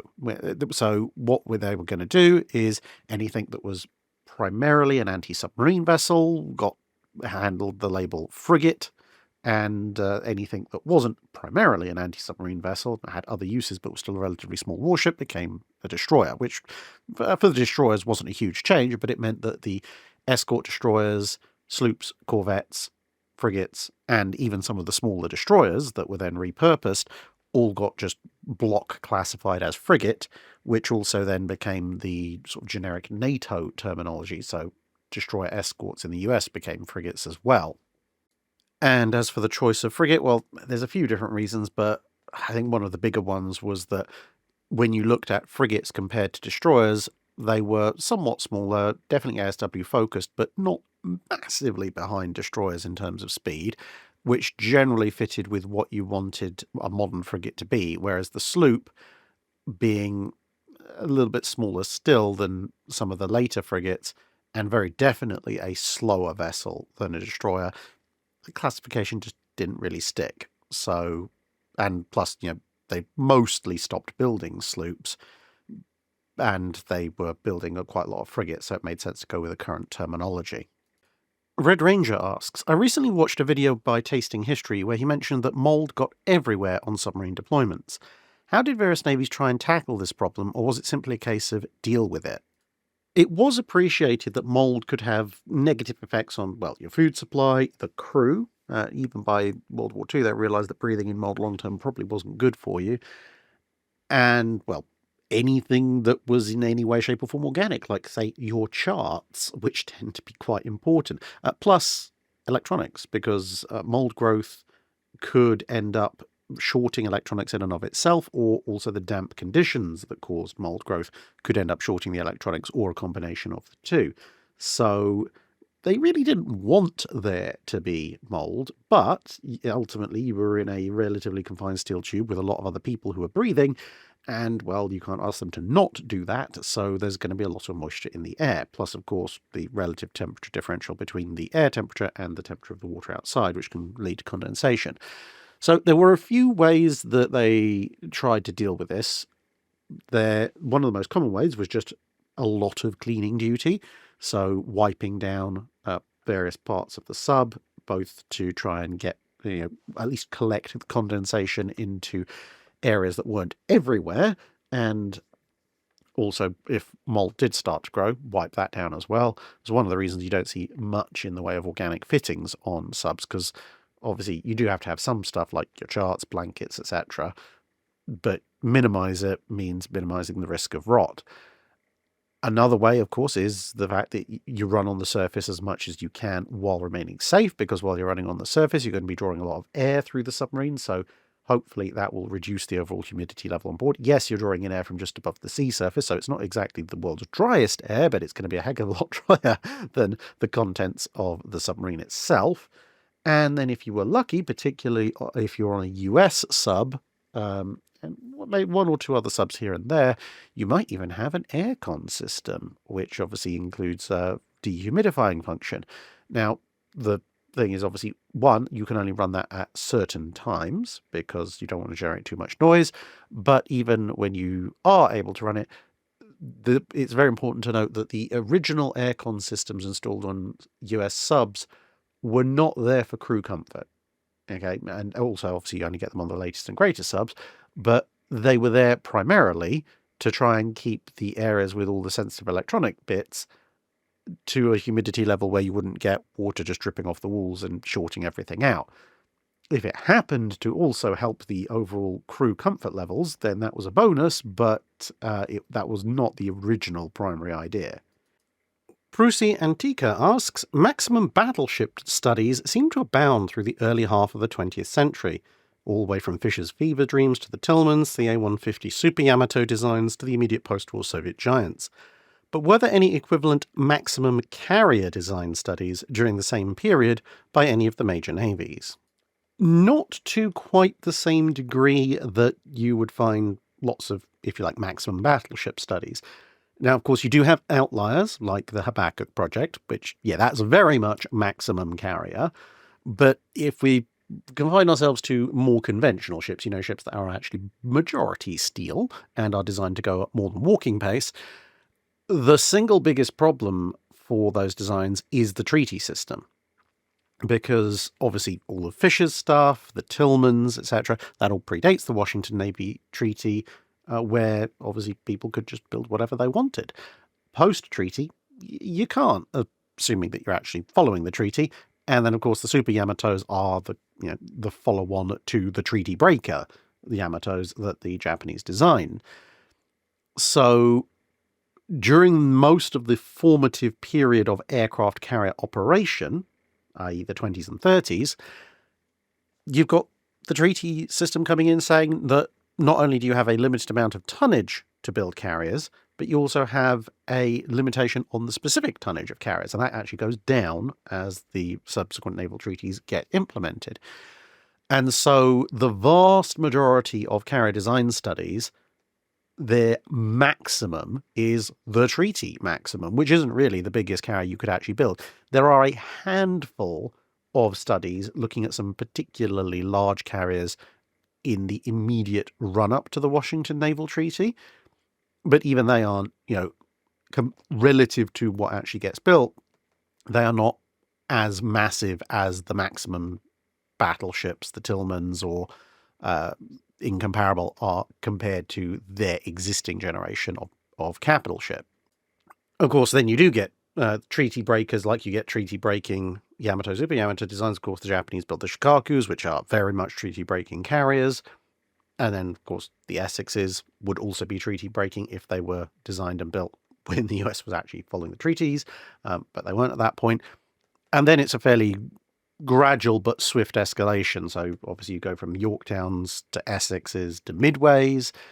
The Japanese have obviously going from Hiryu and Soryu to Shikaku, and then on to the various the 14, 15-ish designs, which are roughly Midway equivalents.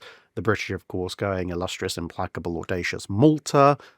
Again, everyone's kind of arriving at this sort of Midway-ish sized aircraft carrier by the late period of the war, going on towards the end of it. Now, of course, when they're considering the Shikakus in Japan, the Essexes in America, and the Implacables in the UK, there are larger designs that are then left on the table. In fact, even the Malta design is a slightly downscaled version of the maximum Malta design that's left on the table. But again, these designs are not massively out of step with what eventually gets built in terms of, like, normally with capital ship design. They go, okay, here's a really big version, big expensive version, here's a slightly small compact version, and they usually end up going for something somewhere in the middle. And apart from the treaty system limiting designs, there's also another fairly major factor hanging over everything, which is air group size. Because especially in the US with the Lexingtons, but even to a limited degree with other navies, people tended to work out pretty quickly that there was a maximum air group size beyond which managing the air group got very difficult indeed. They would occasionally forget this and bounce back up past it, and they go, oh yeah, there's a reason we don't put that many aircraft on an aircraft carrier. But what that meant was that essentially there was a huge leap to make in carrier design, because there wasn't a point in designing a carrier if you had one that could take 80 to 100 aircraft, there wasn't a point in really designing one that could take 120 to 140 aircraft, say, because you'd never get to use them all. But if you wanted to make a really, really big carrier, then there was a way to make a really big one with still an air group that was actually somewhat useful, beyond, hey, we've got a really, really big carrier that holds just as many aircraft as this much smaller one, which cost us a lot less. And that is, of course, to have multi-engine attack aircraft, whether that be twin-engine fighters, twin-engine strike aircraft, etc., etc. However, if you're going to have let's say, all your strike aircraft be twin-engine, and strike aircraft, torpedo bombers and stuff already take up a fair amount of space, you need a lot more space. And the same thing with fighters. You could have long-range twin-engine fighters, like the Tiger Cat, for instance, but they will still take up somewhat more space than a Hellcat, for example. And when you multiply that up 20, 30, 40, 50 times, suddenly you need a whole lot more deck space. So whereas with battleships, you could get some monstrously large capital ships by displacement with actually, relatively speaking, small increases in overall dimensions. If you wanted to go for a maximum carrier, if you like, so 100 strong air group using multi-engine fighters and attack aircraft, for example, because you've got to have this massive increase in overall hangar space, that means, and you probably, if you're the US, you're Panamax limited, maybe not quite as much in other countries, but you're going to end up with a carrier whose displacement and overall dimensions are quite a bit larger than anything that's gone before. And that's a fairly large leap to make, and it also comes with the understanding you ain't building that many of them. John McCarthy asks, some ships like Enterprise, Saratoga and Warspite were often severely damaged in World War II. Dockyard repairs returned them to service, but was there long-term cumulative damage which slowly sapped their effectiveness? Yes, to a certain degree, and it kind of comes in two ways. Partly it's what kind of damage are you taking? Because if, let's say, for example, you're a carrier, because Enterprise and Saratoga are both carriers, if you take a hit that destroys a good chunk of your flight deck and maybe sets fire to your hangar, that's not massively difficult to replace. You can just cut whole sections out and rebuild them pretty quickly, relatively speaking. And as long as most of the damage is confined to those upper areas, you're probably going to be okay. It's not going to massively impact you going forward. The deeper down and the more structural that damage becomes, however, the more and more it can have a long-term detrimental impact on the ship. And of course, the other big factor is how much time do you have in the dockyard to turn around? Because if in World War II, obviously you want ships back out on the front line as quickly as possible. But if the ship's taken major internal damage deep down, you might have to rebuild entire sections, and even then it might never quite fully fix itself, like Warspite's infamous recurring rudder control issues, which seem to stem from all the way back to Jutland. So Warspite's probably the better example, because she gets damaged and repaired and damaged and repaired and damaged and repaired, and she's pretty much in roughly a similar fighting strength from all of that until she gets hit by that Fritz X, which, of course, because of the fact they want her back on the front lines relatively quickly, and it has done a fair bit of damage, they end up not restoring some of her machinery capacity and also leaving one of her gun turrets non-operational. So by the time of D-Day, she's much more limited in speed, and she can only fire with 3 of her 4 turrets. Now, yes, she could have been fully restored in dock, and it wouldn't have had therefore wouldn't have had a huge effect on her further ongoing career, but it would have taken a lot longer to do so, and that was time and money that the British government clearly thought was not worth it. But that's obviously very major damage. When you're talking about constantly patching the ship up, though, when you're cutting bits out and repairing them, or patching bits up and modifying other bits here and there, that can also cumulatively build up, because every patch you put in, whether that be riveted plates or additional welds, you are technically actually changing the overall structural layout of the ship, potentially, if you're using riveted plates, adding a considerable amount of extra weight relative to what was there before. And of course, joins in places that joins were never meant to be in the original design can be stress accumulators, or change the way stress is distributed throughout the ship. It can also make it much more difficult for further changes and upgrades because, according to the plans, hey, we can cut here, here, and here, lift this bit out, replace this with this new bit, put this new system in. Then you get there and you're like, what the? Okay, well, that join doesn't exist anymore, but there's these two new joins that aren't on these plans because, oh, that's where they cut that bit out that got bombed. And if you have issues like torpedoes or deep bomb hits, then you can have, minor distortions that really weren't worth fixing at all in any kind of wartime situation. And honestly, probably their cost versus the benefit may not be worth fixing at all, but they do have a deleterious effect on overall performance. You can have, again, this kind of shock damage going further through the ship. You can have that affecting the fatigue life of certain components, which again may render it economically unviable to continue repairing or upgrading in the long term. And often this is given as one of the reasons why Enterprise was benched so quickly. I mean, there was also the fact the US had Essex-class coming out of its ears and only one Yorktown left, so just for commonality of the fleet, it made sense to keep the Essexes around. But they also had Midways and stuff coming online, and yes, Enterprise was smaller than any of those, and therefore technically slightly less capable. But one of the other major things during her immediate post-war evaluation is she's just been damaged so many times and patched up so many times that it is beginning to have something of a cumulative effect, not necessarily on her ability to operate right there and then, but on the ability to do the comprehensive overhauls that would be needed to modify her for service in the post-World War II environment with considerably heavier aircraft, both in terms of propeller-driven and jet-driven. And again, it's not that you couldn't do it, it's that it's hilariously expensive for what you'd get out of it at the other end. Duke Master asks, going back a bit to your Yamato trunking image, it really threw me. The amount of internal volume taken just to get all the boilers up into one funnel seems to be almost not worth it. I know there's internal volume up on one side and deck space on the other, but when does it stop being a good idea and start becoming a false economy?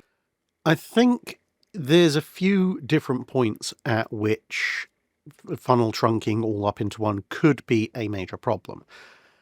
First would be, when does the amount of trunking actually start to have a negative effect on your ability to actually exhaust the various gases and so forth that you need to exhaust? Because, of course, the further away the boiler is from where the actual funnel is, the more complex and potentially more towards horizontal a trunking system you need. And that could start to have some fairly interesting problems, both with differential heat levels on the upper and lower portions, but also if you start to get quite an angle, like you can see beginning to develop perhaps on some of the forward boilers of Yamato here, when you start to get too far back on that angle, you're going to start running into issues with flow and so forth in terms of absolute efficiency. So that would be one thing. If you've got so many boilers that your outer trunking starts to impinge on your boiler efficiency. Another issue potentially would be the internal layout of your boilers, because having all your boilers in one place does make it easier to trunk everything up into a single funnel. But if you want to, say, have a slightly more survivable ship, perhaps you want to adopt a unit system and space your boilers out, then it's going to be hideously complex and take up stupid amounts of internal volume to trunk them all together, at which point it's much better to trunk them into multiple funnels, hence something like the Iowa class. And of course, also with the Iowa class and with faster ships in general, the more speed you have, the more boilers you have, and therefore the more uptakes you have. Therefore, it's better to trunk smaller groups of boilers into multiple funnels at that stage, rather than group the insane number of boilers you need into a single one. And then finally, as in terms of at least the major factors, kind of like you pointed out, you've got internal volume versus deck area. And that's a value that not only changes over time in the period that the channel covers, but can also vary depending on specific priorities within a navy. Because, of course, if you have a really large forest of trunking internally, but it leads up to only a single funnel on the deck, you sacrifice internal volume to a certain degree, but you gain a lot of deck area. Now, if you want lots and lots of secondary guns, whether that be in terms of pure anti-surface secondaries or dual-purpose guns or anti-aircraft guns or whatever, then of course you want to maximize the amount of deck area you've got. And certainly for a design in the 1930s and going into World War II, you've got a lot of stuff that's competing for deck space. You've got the main battery, the secondary battery, potentially a anti-aircraft battery, although your secondary battery might be a dual purpose, your light and medium anti-aircraft guns, aircraft facilities, obviously you've still got to have ships, boats, your tower command structure, which is also going to have to incorporate rangefinders, fire control systems, secondary rangefinders and fire control systems, as in backups to your main primary one, then the secondary battery fire control systems, potentially anti-aircraft fire control systems, later on radar, and all the housings for that, and the crew that go with it, at which point sacrificing a bit more interior volume to get the deck space to fit all these things might be a good trade-off.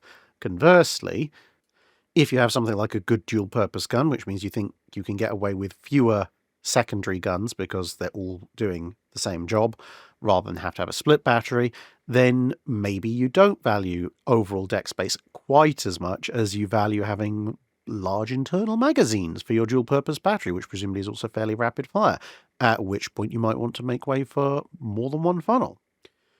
Brett McDowell asks, is there any specific reason why any King George V's were not reactivated or Vanguard itself was not deployed to the Korean War for fire support the way some of the Iowas were? There are a few different reasons. Firstly, the Royal Navy and, well, the country as a whole was genuinely strapped for cash in the aftermath of World War II, and that meant you had to have some fairly serious conversations about what was the most effective platform to send all the way to Korea for some fairly long distance and expensive operations. And simply put, if you needed shore bombardment, the vast majority of shore bombardment targets that the British felt they were going to run across could be dealt with by smaller guns of cheaper to run ships like HMS Belfast. And more broadly, of course, even a battleship's guns can only range so far into Korea. Carriers, of course, have a much longer striking distance, and so if you've got a limited budget for your deployment to Korea, it's better to send an additional carrier or two with its air wing, which, as we said, can do fleet air defense, shore strike, or long-range strike inland, and is therefore of far more utility than a battleship. And therefore, obviously, that's what the Royal Navy chose. Now, granted, there was a niche for heavy gunfire support, which Vanguard could have fulfilled, or one of King George V could, but it was essentially judged that, well, the cost of deploying her there, or one of the King George V's, versus the marginal cost of we might have to call up some more aircraft, or we ask the Americans to do it because they've sent their battleships anyway, it was just judged not worth it from a financial perspective. The other issue, which you do see pop up occasionally in documentation for the time, because as I said, the channel time period does end at kind of the Korean War, but I have looked into the Korean War because it's still technically within the time period. The other issue is that the tensions with the Soviets that will eventually turn, well, not eventually, very soon, will turn into the full-on Cold War, are definitely going up and up and up. And there seems to be some discussion which essentially comes down to, yes, we think carriers are the future. Yes, we think carriers will probably still be the kind of ship that goes in and kills most of the Soviet fleet if they try anything fancy. But even in the early 1950s, there are circumstances in which carriers find it difficult or impossible to operate that a battleship or another heavy gun armed surface combatant like a cruiser can still operate in. And a lot of those conditions happen to occur in the Arctic Circle, the North Sea, and the North Atlantic. And so there is some consideration to the fact that if Vanguard, as flagship of the home fleet, stays vaguely in the North Atlantic-ish region or on short recall to that region, then she's kind of an outside context problem for any Soviet force that might want to sail out to, do something should tensions escalate. And obviously, bear in mind, during the Korean War, the nations, the various nations in the UN task force, are reasonably aware of the fact there are some Soviet pilots in honestly not Soviet aircraft. They're Koreans. Look at the fancy badges we strapped on the outside, kind of deal. So there was a possibility that something could go south that wasn't the North Korean army or the Chinese army. And therefore, if you kept Vanguard in and around the NATO operating area, that would actually free up considerable assets that could be more useful in Korea. So, keep Vanguard around. Maybe you can shake loose 2 or 3 carriers, not just financially, but also from a strategic perspective, while she kind of holds the fort and allows other ships to go off and do other things. So, yeah, there's a few different reasons. But to be honest, personally, given the amount of manning and funding that was directed toward Vanguard in the early 50s, I tend to think that we're a deterrent to Soviet attack, while it could have been pulled off at the last minute as an emergency, I think that was more fig-leafing for the fact that the UK just couldn't afford to send her or a King George V out along with the carriers, and they would have to make cuts one way or the other, and they'd prefer to keep the carriers on station because they're more useful to the war effort. Sage of Irrelevance asks, I've recently watched several videos about U9's sinking of Abukir, Hogue and Cressy on September 22nd, 1914. For all the fanfare over the achievement, the sinking of 3 old armoured cruisers didn't really affect the balance of naval power between Britain and Germany.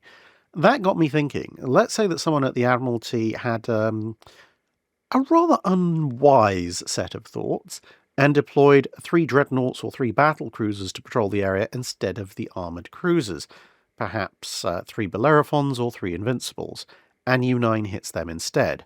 Would they survive the hits that sank the armoured cruisers? And if they didn't, how would the loss of 3 dreadnoughts or 3 battle cruisers so early in the war impact the balance of power? Well, first big qualifier I'd put on that is that because of their much greater value, even if someone in the Royal Navy had become so absolutely brain dead as to try and deploy these things on close patrol off of the German coast, which is what Abukir, Hogue and Cressy were practically doing at that point, once one of them takes a hit, there is almost no way the other 2 are sticking around. Their captains will be very aware of how valuable their ships are, and even if they think it's a mine, well, that means they're in an uncharted enemy minefield. So still withdrawal. No hanging around to pick up survivors, especially after the second one gets torpedoed and they know that there's a submarine. So, practically speaking, just the one ship would most likely get hit. However, either way, whether it's one ship hit or 3 ships hit, there is a possibility that those ships would survive. I mean, apart from anything, the Bellerophons, while they don't have the world's greatest anti-torpedo defences, they do have some anti-torpedo defences, plus the advantage of being a bit larger, and therefore able just to take more damage generally.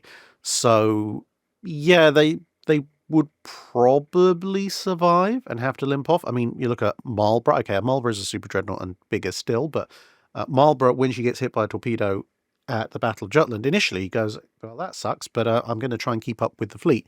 It's only much later, as the damage and the flooding spreads, that she has to turn back for home, and of course she still makes it home. So I think a Bellerophon or an Invincible could probably tank a submarine-launched torpedo from something like U9 and not walk it off, but go, okay, that was bad, we should get out of here, and limp away.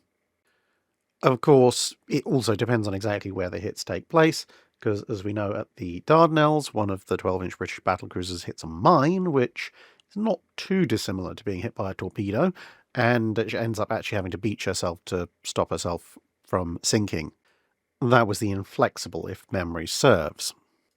So, I'd say the first stage of my reply, on balance, very unlikely that they would get sunk. What would happen most likely is one of them gets hit, and the other 2 scarper while the one that's hit limps its way back into port. But it's not entirely out of the question that either that first one does sink, especially if it's one of the battle cruisers, or if they're really, really dumb, somehow they get them all sunk.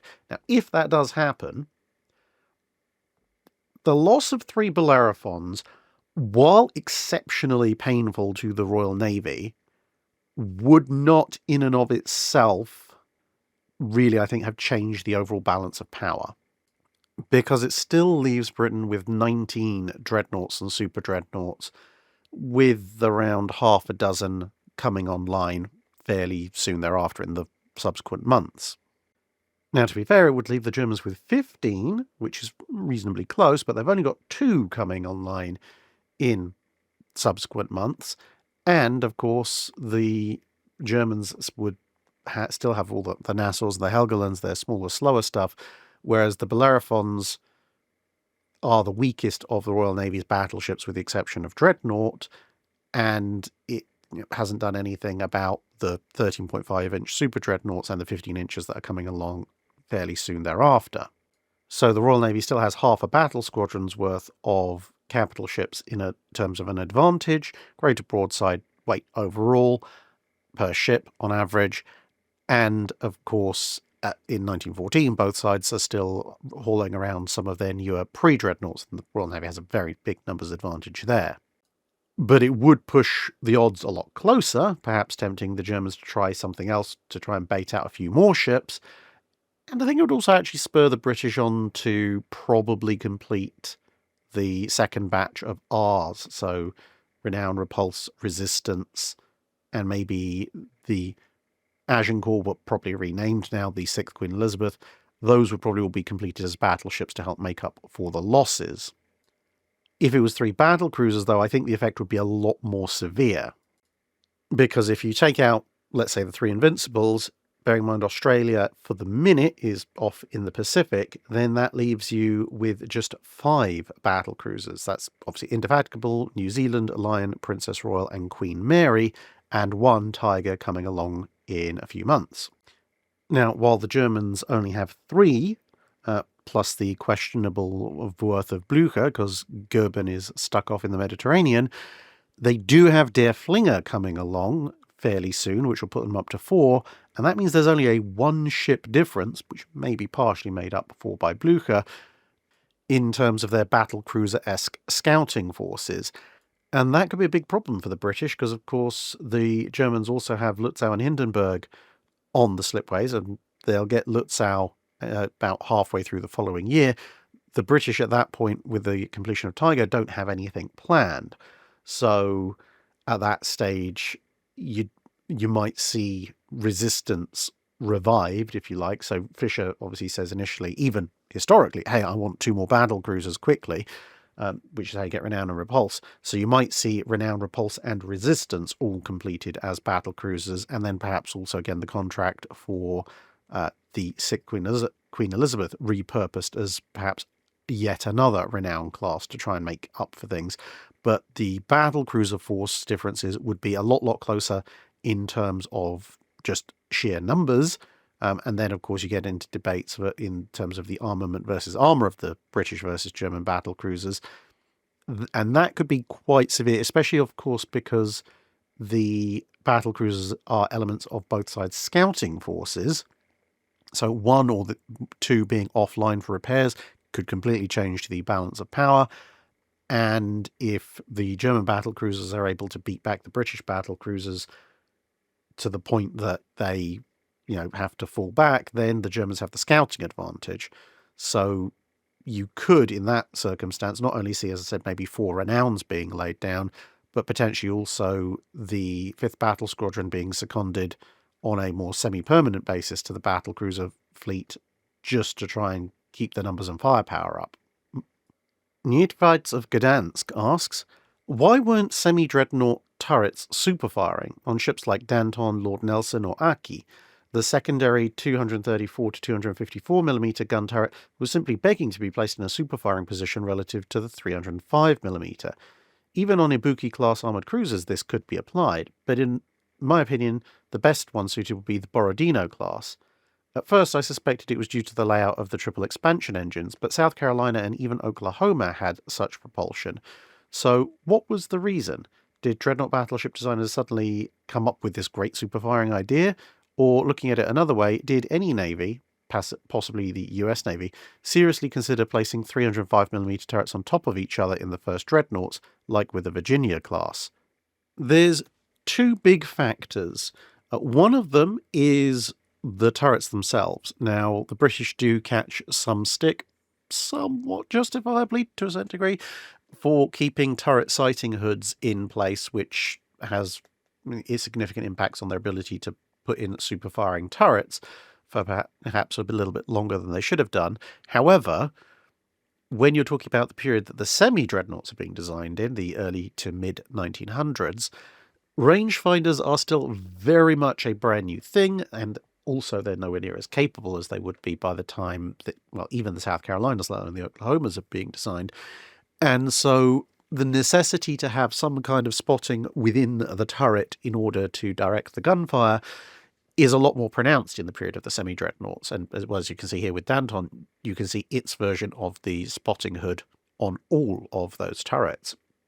And if you look at the various other ships like Aki or Lord Nelson, or the Ibukis, you'll see them all there as well. So that's one major problem. You don't want to put super firing turrets that will cause blast effects inside your lower turrets, especially if your lower turrets are the bigger and meaner of them. But the other problem is it is the triple expansion engine to a degree, because they are quite large and they take up quite a lot of space. But it's also to do with the boilers that feed those triple expansion engines, because as I covered in my video on boilers, during that time period, there's quite a significant increase in the overall efficiency of boiler plants. So if you look at, well, all the ships you mentioned, Lord Nelson, Aki, Ibuki, or Danton in this case, you can see by the number of funnels and where the boilers are, and then in this case, the clear space is kind of a little bit between the funnels for Danton, which shows where the engines are. On Lord Nelson and Aki, you have the funnels and then a clear space on deck where the engines are, because obviously you don't want the barbette coming down right down through the engine space. And you realize that basically everywhere, apart from the bridge structure, in between the fore and aft twin turrets is full of machinery, because you have, as I say, not as efficient boilers combined with vertical triple expansion engines. By the time you get to something like South Carolina, or later still Oklahoma, the boilers themselves have become more compact and more powerful, which means the overall space relative to the length of the ship taken up by your boiler space has been significantly reduced. And again, you can see that if you compare the overall size of the boiler rooms on these semi-dreadnoughts compared to the overall size of the boiler rooms on South Carolina or Oklahoma, you'll notice that, relatively speaking, those boiler rooms are smaller. They might be physically larger, especially on Oklahoma, because it's a bigger ship, needs more power, but relative to the overall size of the ship, they're much reduced. At which point, even though you've got a fairly large vertical triple expansion engine set in there as well, you have actually reduced the overall demand for centerline space for machinery, which then means you have more space along that centerline to start putting super firing turrets. And of course, without needing sighting hoods, because at that point range finding has come along quite a long way, you have spotting tops equipped with fairly long distance rangefinders and rudimentary fire control systems and so forth. You also can do away with the sighting hoods. Mon Squire asks, rewatching your salvage efforts videos, at what point would you say modern salvage started? During both World War I and World War II, naval salvage on enemy ships occurred, but how was the determination made as to what ships were to be salvaged or explored for intelligence? Just how large were the salvage units of various navies, and on average, just how many ships of the opposition do you believe the American and Japanese navies did salvage? And do you know of salvage operations that were stopped or attempted to be stopped by the opposing navy via direct combat? I mean, a great deal depends on how you define modern salvage. I mean, do you mean divers and sealing off broken areas of the ship in situ, then pumping the ship out to float it up? Well, that needs powerful pumps apart from anything else. So at the very minimum, that would mean that modern salvage could only start in the latter part of the 19th century, once powerful portable pumps, whether they be powered by steam or internal combustion, could be taken over to ships. I mean, diving technology was around a lot sooner than that, and we know that salvage efforts were around even in the early age of sail. People tried to salvage Vasa, people tried to salvage Mary Rose. Okay, those didn't work, but there were attempts back in that time period to salvage ships that did sink, and those other attempts were successful, which is why they tried to use those techniques on Mary Rose and Vasa. And, they had divers and ropes attached to things and so on and so forth. So a lot of when does modern salvage start depends on, well, what are the characteristics that you define as modern salvage? Now, in terms of how do you determine what enemy ships you should try and salvage or explore for intelligence, it depends how valuable you think the intelligence is, because ultimately, during World War I and World War II, technology on ships has drifted far enough apart on a national level that the old school Age of Sail idea of, hey, we captured an enemy ship, or we salvaged an enemy ship, let's patch back up and put into service for our Navy, really isn't viable outside of a few experimental type vessels. So at that point, it becomes a question of, do we think there's something inherent to this ship design or submarine design that we could benefit from an intelligence perspective, stuff that we don't already know or stuff we know they've been hiding from us? Or do we think that perhaps their intelligence in terms of things like radio, cryptography, and so forth might be accessible? And if the answer to any of those questions is yes, there is something worth going after, and the wreck is in a location that can be secured and is relatively accessible, then they'd go after it. Of course, in wartime, what is secured and relatively accessible is a very different beast to what the same answer would be in peacetime. And then, of course, you've got to take into account, well, what do you actually want? Because let's say even with Graf Spee's wreck in World War II, if you want to examine the radar and the rangefinders, well, you only need to take those bits off. You don't need the rest of the ship. And similarly, if you're particularly interested in a torpedo tube or a rangefinder or a radio system, you only need to go and grab that. The rest can be left in place. As far as how many ships of the opposition side do you think the American and Japanese Navy salvaged? In terms of full-on ships, if we include submarines into that category, not a huge amount. I would say single digits on both sides, simply because it just wasn't worth the effort most of the time to salvage an entire ship or sub, and B, the areas of control change so rapidly that you've also got to take into account what can they actually get at, because the Japanese, they sank a bunch of American ships at Pearl Harbor. They're not in a position to go and salvage those ships.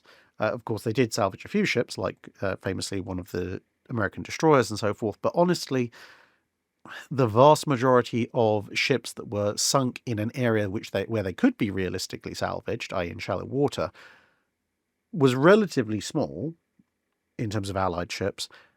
And of course, you also have to take into account the damage they've taken to put them on the bottom, because not only have you got to salvage the thing, but once you've salvaged it, you've then got to repair all that damage, and then you still face the problem of operating a dissimilar ship in your fleet. So it's mostly going to be for the intel that you try and salvage these things.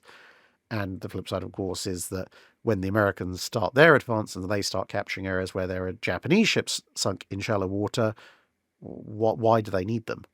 If they want cargo ships, they're building Liberty ships and later Victory ships in far more numbers with far more commonality and honestly far more capability than the vast majority of Japanese merchant ships they might find sunk.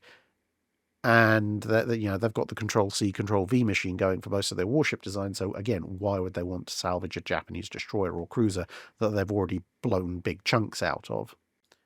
That said, there were some wrecks, particularly submarine wrecks, which tended to hold relatively sensitive technology, that both sides would try and blow up if there was a wreck of that nature left in enemy-held waters. So, for example, the I-1, the ship that fought two pint-sized New Zealand Navy escorts and lost, the Japanese made significant efforts to try and blow her up on the rightful assumption that the US would go and take a poke around and see what they could find intel-wise.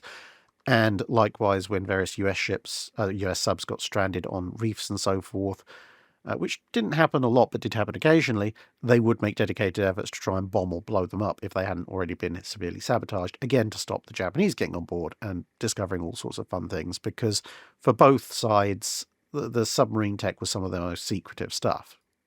The Radar Light of the New Moon asks, is there any truth to the claim that the Sumner-class destroyer Laffy was hit with more ordnance during the infamous kamikaze attack than Musashi at the Battle of Sibuyan Sea? Absolutely not. Laffy was hit hard, don't get me wrong, but the idea she was hit by more ordnance than Musashi is laughable, to say the least.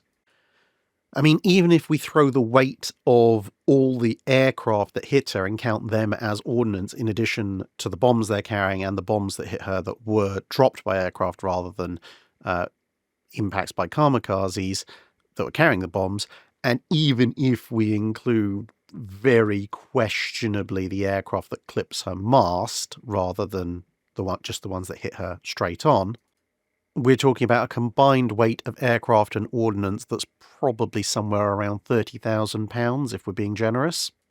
And a good 3/5 to 5/6 of that weight is just weight of aircraft rather than weight of actual ordnance. Now, compared to Musashi, well, okay, Musashi has a lot of slightly competing estimates for exactly how many bombs and torpedoes hit her, but even if we go by kind of the middling estimates, Musashi was hit by about a third again, slightly more than a third again, as much weight in torpedoes alone than the combined weight of ordnance and kamikaze aircraft that hit Laffy, and that's not accounting for the bombs. If you include the weight of the bombs, then again, going by sort of the mid to mid-high estimates for how much ordnance hits Musashi, you're talking about double the weight in pure ordnance, just bombs and torpedoes, compared to the combined weight of the bombs and aircraft themselves that hit Laffy. And as I say, that is including the Oscar fighter that just clips her radar mast. If you take that out, the ratio becomes even sillier. Sapper Ninja asks, if the US had continued production of the Montana class, would the Soviets and the British have built battleships to match them? And if so, are there designs that show what might have been built? Yes and no. Yes, there are designs that show what the Soviets and the British might have built post-war in terms of battleships. If you want to see some of those designs, then you can go and look at my Battleships of the Future video, which actually looks at exactly that. What could or would the Soviets, British and Americans, I should say, what would they have built post-war had they decided to continue building battleships? There's fairly interesting, fairly large designs involved there as well. But while they did have plans to build battleships, they obviously cancelled them for a multiplicity of reasons. If the US had built Montanas, I don't think that fundamentally changes things. Because from the British perspective, the Americans are their allies. So whether the Americans have a really big ship with 9 16-inch guns, i.e. the Iowas, or a slightly bigger ship with 12 16-inch guns, doesn't really make too much odds to them. Plus, as I said earlier, Britain was a bit broke. So, Britain had some pretty scary ideas and designs for post-war battleships, but they didn't have the money to implement them, and there's nothing about the Americans having a Montana or 6 that really changes that equation. The Soviets... Well, the Soviets are a slightly different kettle of fish because, of course, they do have the motivation, potentially, to build capital ships to face off against the US. But given that Stalin seems to be one of the very few people who was actually driving those plans, and pretty much as soon as he died, even though there was a threat from, obviously, like the Iowa class and so forth, the Soviet Navy just went, no, forget this. Throw that in the bin now that Comrade Stalin is late and not so lamented.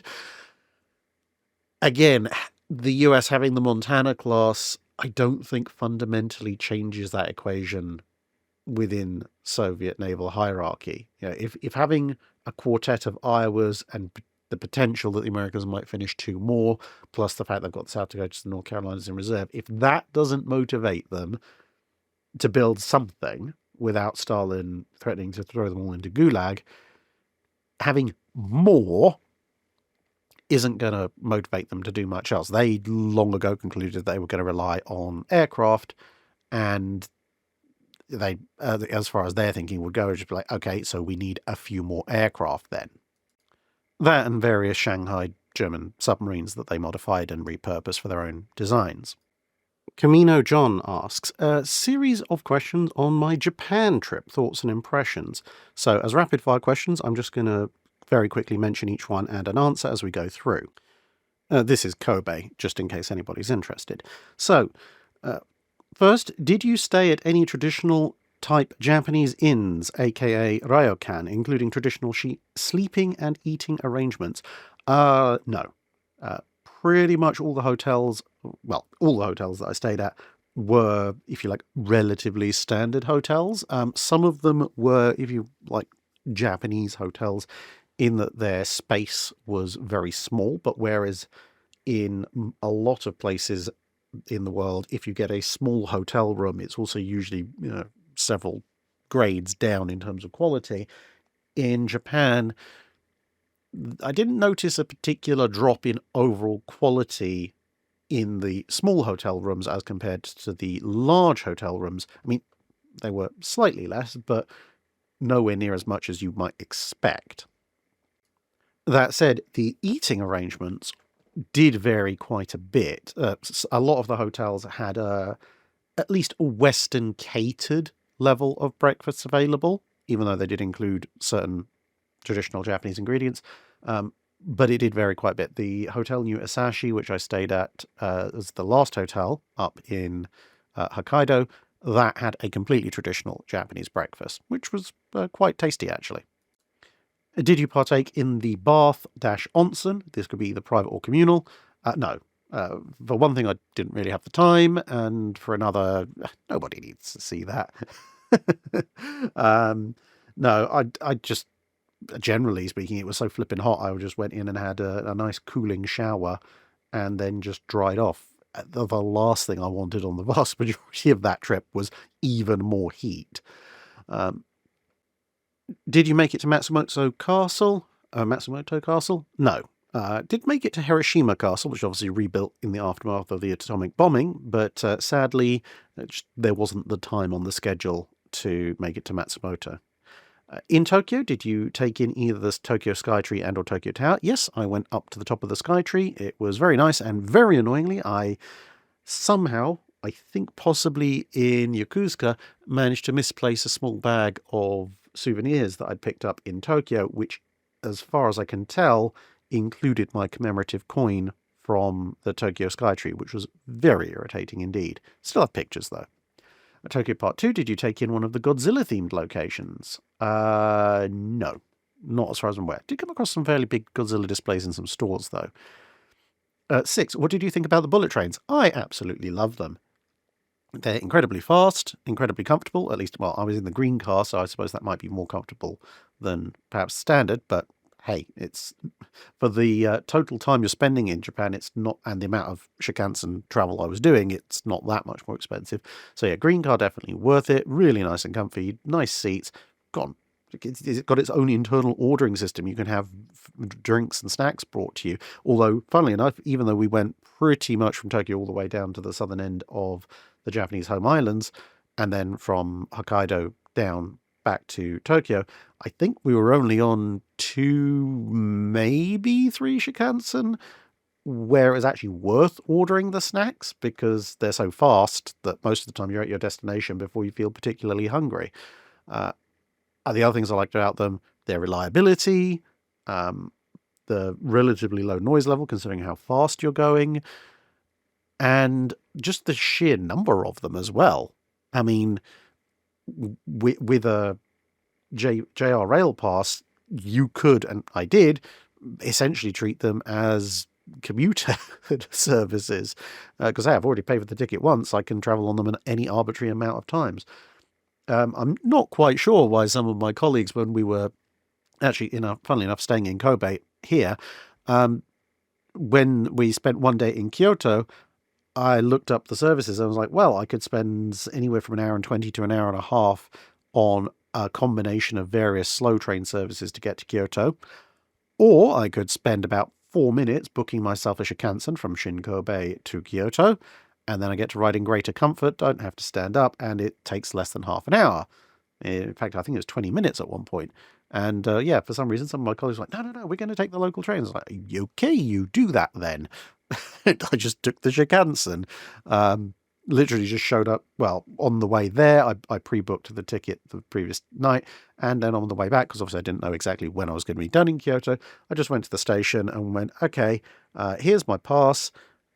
How long till the next Shinkansen I can book? And it was half an hour. So I was like, okay, I'll just go and get myself some food. Had a quick snack and came back, jumped on my train, and I was back in Kobe within 40 minutes of having formed the notion in Kyoto that I wanted to be back in Kobe. Then, did you get to see Kyoto and take in the palace? I did get to Kyoto, as you might have guessed from that previous answer.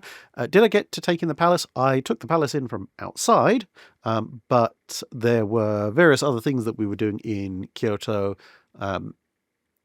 trying to find a few things, like a luggage scale, which I did find, visiting a couple of the Japanese temples and cemeteries. We were on the hunt for someone, well, shockingly enough, in a cemetery, someone who was dead, but we unfortunately failed to find them. A couple of other museums and so forth. And I went on a very circuitous route to find a shopping centre where I picked up some souvenirs. And yeah, and then I went back to Shin Kobe and had a look at some stuff in Kobe. And then he says, finally, did you take in Hiroshima Peace Memorial Museum and Park? Yes. We spent pretty much most of an entire day during doing that. I was staying down in Kure, so obviously I took the train back up to Hiroshima. Some of the others were staying in Hiroshima and I had to take the train down to Kure to go and look at the museums. But yes, we spent pretty much a whole day looking at the Hiroshima Peace Memorial Museum and Park.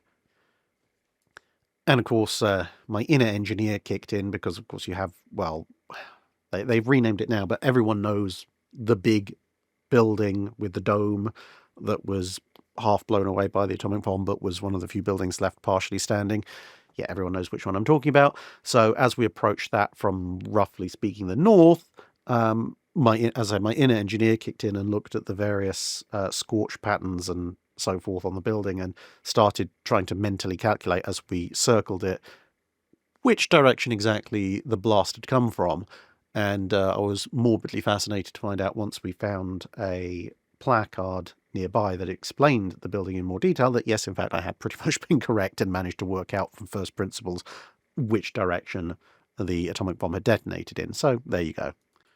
Andre de Coult asks, in Age of Sail warships, the stern featured officers' and captains' cabins with windows facing aft and sometimes sideways. Were these glazed? And if so, what happened to the glass when they were clearing for action and after combat? Were they dismantled and stowed below? Were they left in place? Or did the ship carry spare glass to repair such windows? It depended precisely on the time period and also how long you had to clear for action. But there were wooden shutters that could be put in place, and most of the frames were removable as whole units, because apart from anything, this is also your stern chaser positions, at least some of them are, so those definitely have to be removable.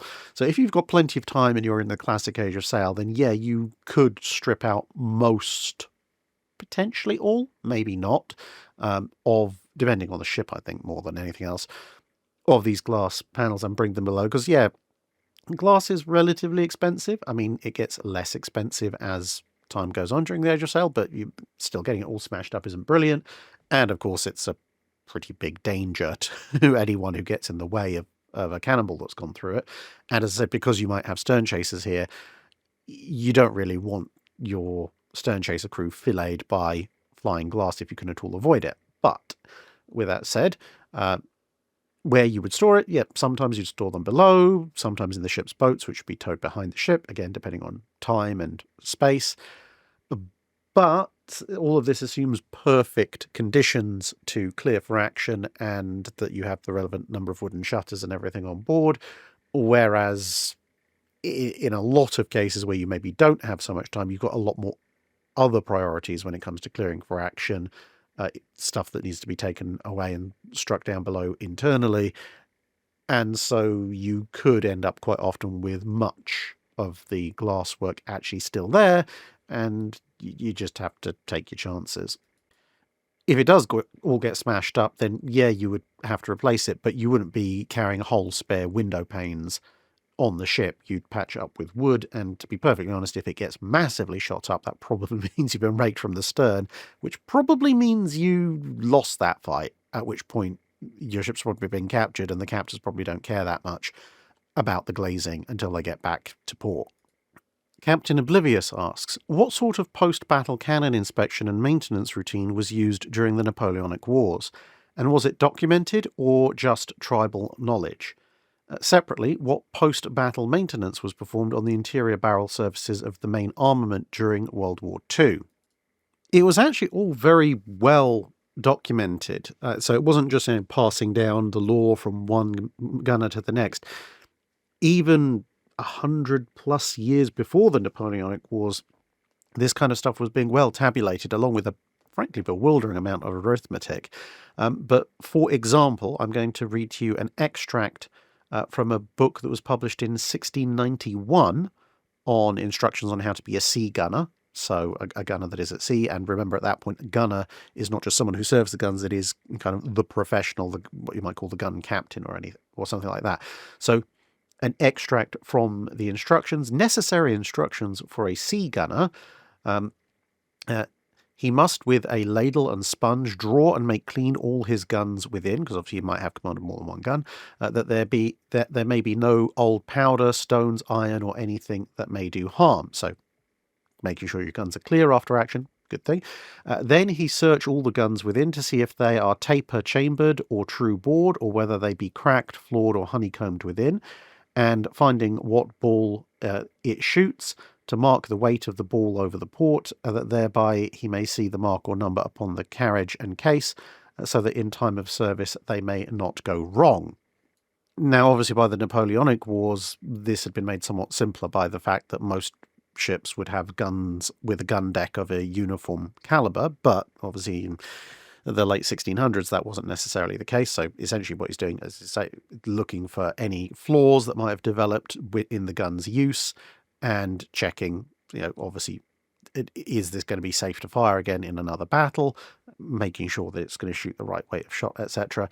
And then it says, the guns being dimensioned and cleaned as aforesaid, take half a ladle of powder for every gun and blow them off, sponge them well, and finding them clean, you may load them with their respective cartridges and powder, they being rammed home with a straight wad after it.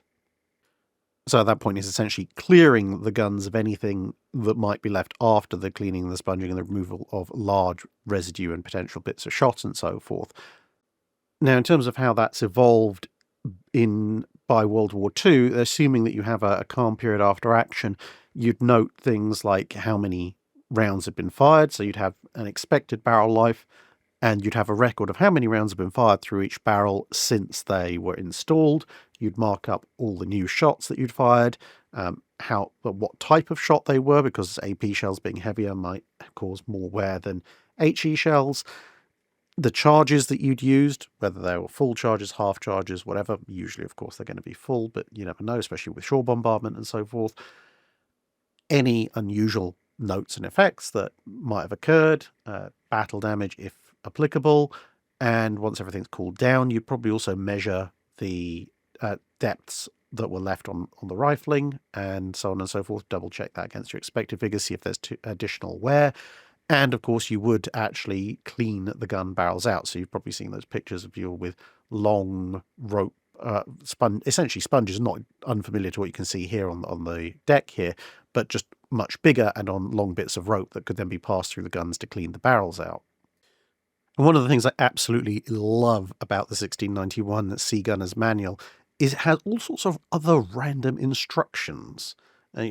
Just because they think it might be helpful. I mean, there's standard stuff like how to make different grades of gunpowder, how to preserve it, how to renew gunpowder that's gone a little bit off.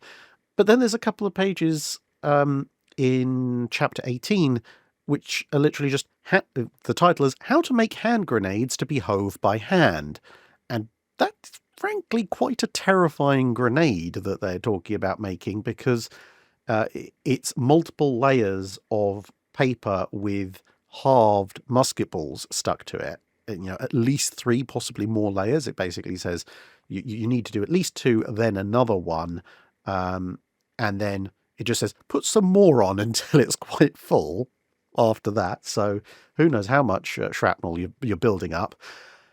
And then you dip the whole thing in pitch to hold it together until it needs to explode. But then the charge that detonates this thing is 1 pound of gunpowder plus 6 ounces of saltpeter and another ounce of charcoal. And I'm thinking to myself, that's a pretty hefty old thing to be lobbing at your opponent. And then, of course, the last thing is, when you have fired the fuse, suddenly cast it out of your hand and it will do good execution. Oh, trust me, if you're giving me something that's got a central charge of well over a pound of gunpowder and several layers of halved musket balls, I am suddenly casting it out of my hand. Nathapron Hong Sharon asks, how did Japan and the US rate their 16-inch 45 caliber guns? Britain seemed to be unsatisfied with the Nelson class's lightweight shells, but it had about the same mass and velocity as their American counterpart. I think the reflections on the British 16-inch shells were a little bit more retrospective at the time in the 1920s when Nelson and Rodney came into service. They weren't unhappy with the guns. Everything else, the somewhat skeletonized and fragile turrets and turntables and all the other stuff that caused them issues, that they were considerably less happy with. But initially, the guns and the shells they were reasonably happy with. But obviously, as over time, when they began to realize that maybe the lighter weight, high velocity shells weren't the way to go with the particular method of fighting they thought they were going to do, then they started to cool off on that a little bit, which ironically was kind of inversely proportional to fixing all the other problems. Now, as far as the Americans are concerned, they were reasonably happy with the Colorado's guns. A lot of people in the US Navy thought they should have had them at least one, possibly 2 or 3 classes earlier. The flip side, of course, to that is that while they felt they were fine for the Colorados, their next design, the 1920 South Dakota and the Lexingtons, were going to move on to 16-inch 50 caliber weapons. The Japanese, on the other hand, seemed perfectly happy with their 16-inch 45s because they were planning on just using them in all their subsequent classes, the Amagis, the Tosas, the Keys, etc., until supplanting them with 18-inch guns on the number 13 designs. So if anyone was happy with the 16-inch 45, I think it would be Japan. Reva's Rambling Recess asks, how strong were the sterns of Age of Sail ships? I've long known they were vulnerable to cannon fire, but given their relative size and strength of later portholes, the glazing seems to be incredibly vulnerable. Could they endanger the ship in a storm? And why are portholes built so literally different? From a structural point of view, the sterns of Age of Sail ships are, at least in the classic period, are somewhat weak, as you'd expect from something that's mostly glass. The lower portion of the stern, not so much. Obviously, that's solid wood. In this case, obviously, you can see below the ship's name. But, yeah, not the strongest part of the ship. You've got to remember, ship design at this stage very much is the framing of the ship, kind of like the rib cage, and planking on either side.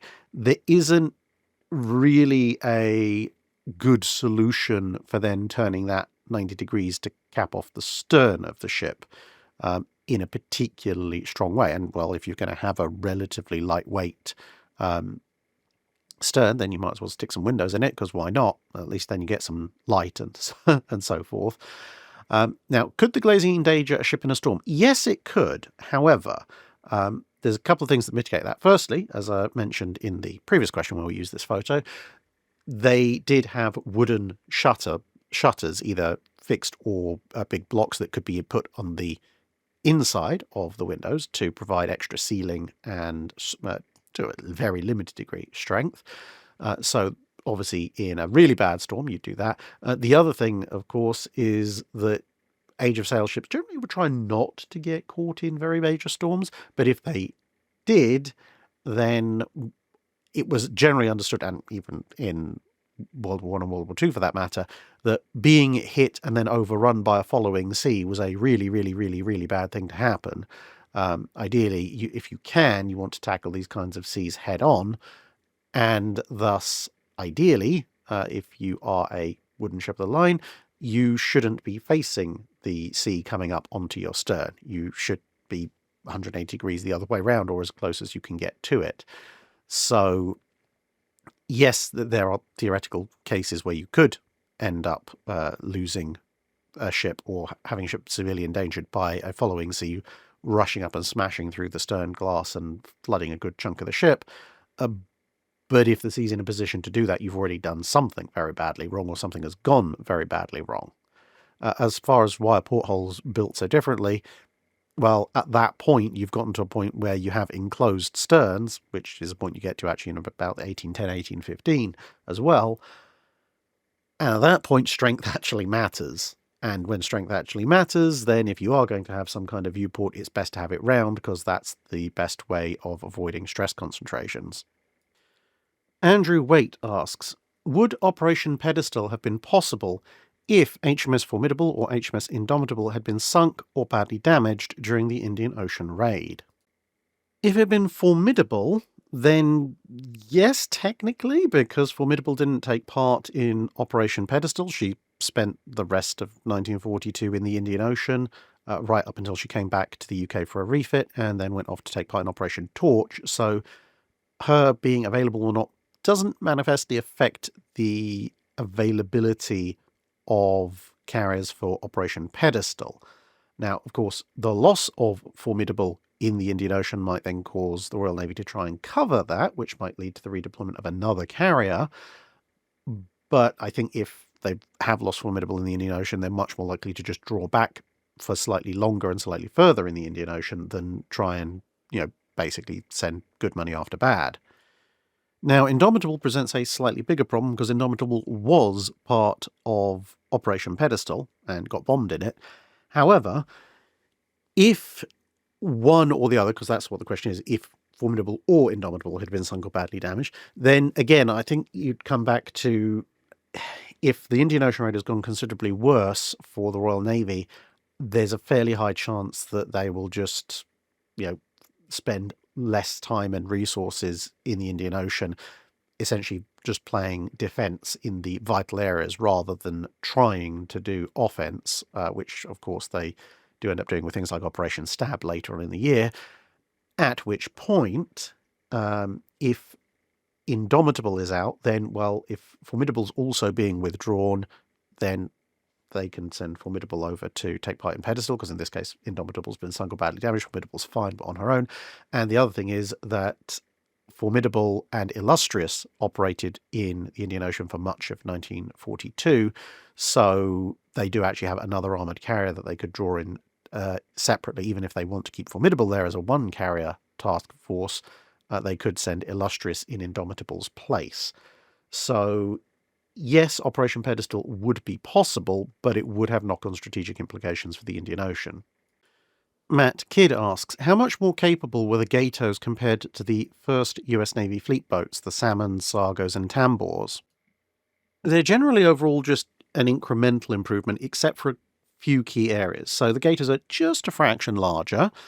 They've got roughly similar endurance, roughly similar top speeds on the surface and underwater, same number of torpedoes. They do have a better balanced torpedo armament for operations than certainly the Salmons and the Sargos, because the Salmons and the Sargos essentially can fire as many torpedoes fore or aft, whereas the Tambors and then the Gatos have a much heavier punch up front, which is generally the direction you want to be pointing. Of course, being later ships, they can also be fitted with later technology, like torpedo data computers from the start, whereas that would have to be a retrofit in the older vessels. But the key thing above all else, I think, that makes a big difference when it comes to the Gatos is that the US Navy has reliable mass production diesel engines.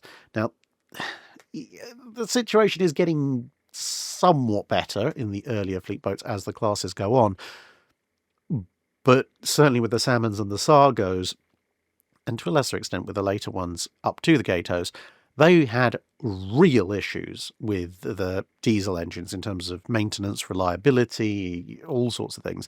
Whereas with the Gatos, you could actually rely on the engines to work for a change, which was nice.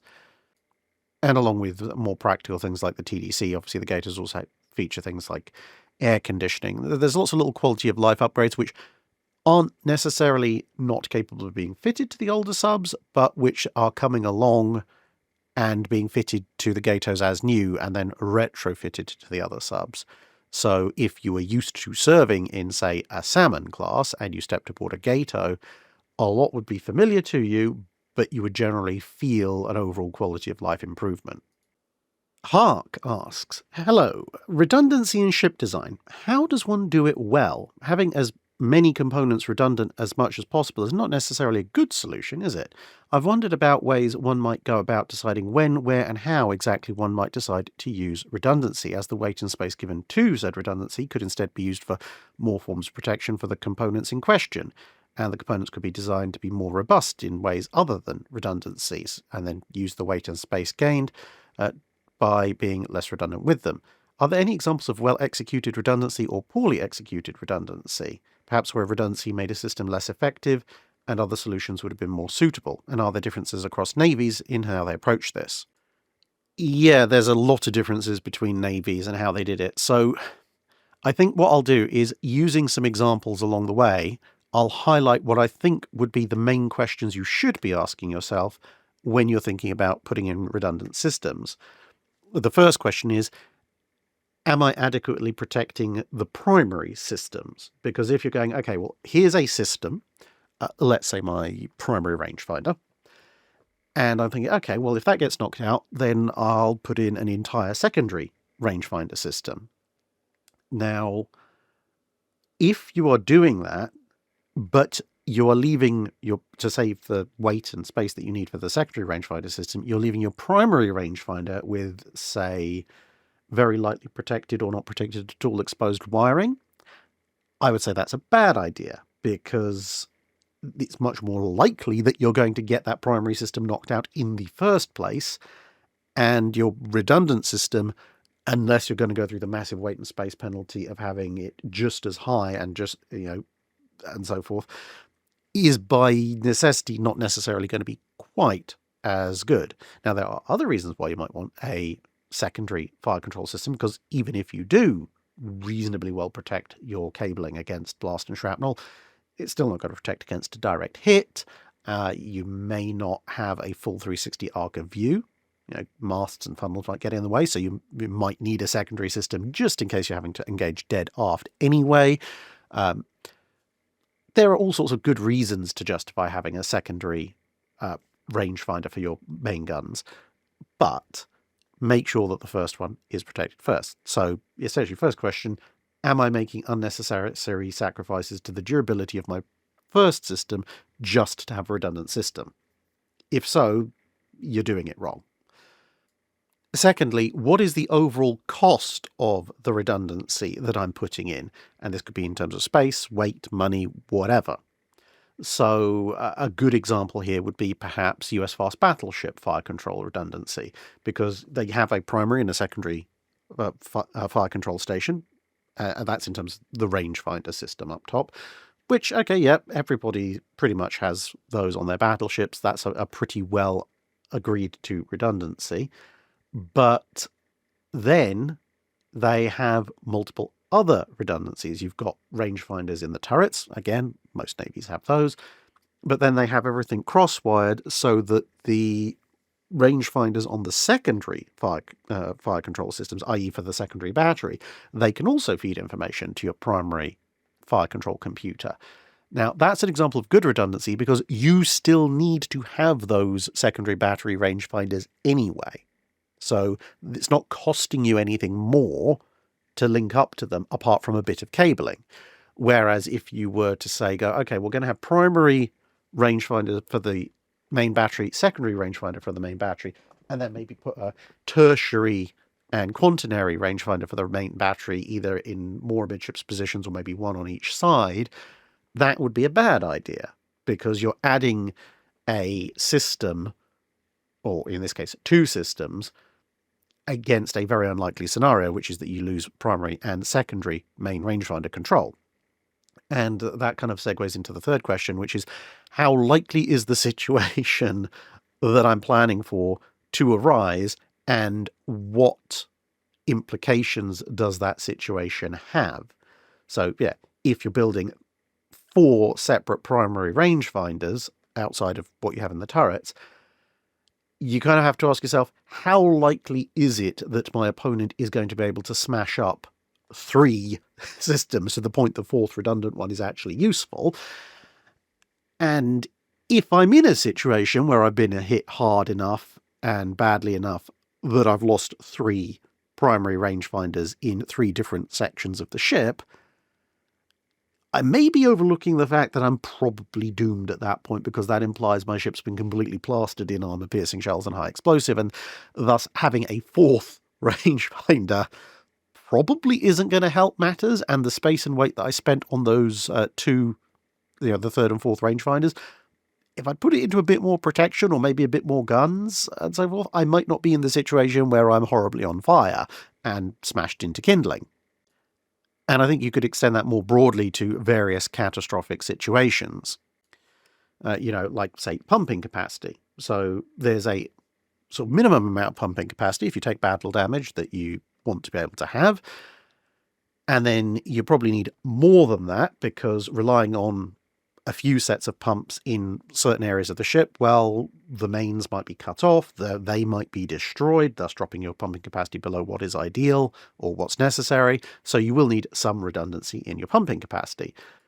But again, if you have a pumping capacity that's, say, approaching half your entire displacement per hour, so, we're talking about the high teens of thousands, 15, 16, 18,000 tons per hour, and you put loads of pumps everywhere to give you this, again, you kind of have to sit back and ask, if my ship is taking on well north of 10,000 tons of water per hour continuously, and my damage control crews aren't, at that point, your damage control crews, the amount of damage you've taken, you probably don't have damage control crews left, let alone are they able to keep up with or stem that flow.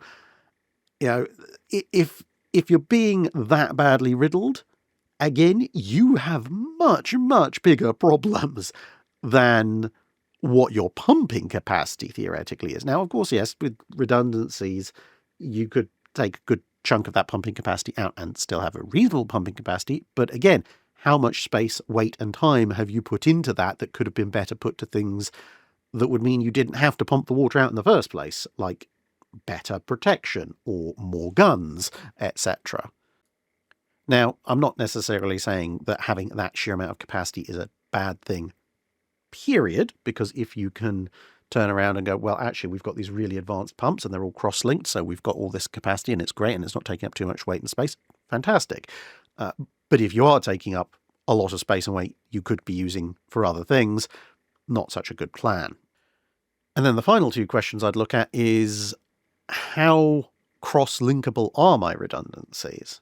Because, it's great having a fully redundant backup system, but if 1 or 2 hits in a particular area could cut that system off from a good portion of the ship, then it's not really a redundancy, is it? It's, maybe the bow has this system and the stern has this system, but if there's 1 or 2 linkages between the 2 and a decent shell hit amidships and they've been cut in half, well, yeah, that's not helping. You want, if you're going to have a redundant system, it actually has to be redundant. It has to be able to cross-connect and bypass and be rerouted in multiple potential ways to serve as much of the ship as is realistically possible. And then that would bring me up to my final point on redundancy, which is, where are these systems located? Because frankly, if you have a full replica of something that's very important, whether that be your fire control computers or, for example, justifications about using the unit system, your boilers and engines, and so forth, if they're all in one place, then the hit that takes out the primary one is probably going to take out the secondary one as well, at which point the whole exercise was pointless. So if you are going to do this, spread them out. Don't go, okay, we've got our primary fire control computer and right next to it is our secondary. Because you're just going to lose both. Put one maybe somewhere near your bow turrets, put the other near your stern turrets, and then great. If you lose one, the other is far enough away, whatever caused the first one to go probably isn't going to take out the second one, and you can keep going. And again, it comes right to, if someone's hit you hard enough to knock out your fire control computer deep in the ship at the bow and hit you again in the stern, doing the same thing, having a third full fire control suite somewhere in the ship probably isn't going to help you because, again, you have much bigger problems to deal with. Gabriel A. Hawkins asks, I really liked your coverage of late war British operations in the Pacific, a topic that deserves more coverage than it has previously received. Was it just me, or did the Americans seem to warm their views toward the British toward the end of the war? That Halsey gave the British the three options that he did struck me as something indicative of sincere respect and appreciation, or something along those lines. And also toward the end, everything seemed to be centred around Duke of York. Wasn't there a second British battleship? Yeah, King George V was there, and she does get mentioned in the videos, albeit at a somewhat reduced rate because she's not the flagship, and also for various reasons. Although King George V does a few of the shore bombardments, Duke of York generally seems to be somewhat more favoured by nearby kamikazes, i.e. they come closer to her and get shot down by her a lot more than King George V for whatever reason.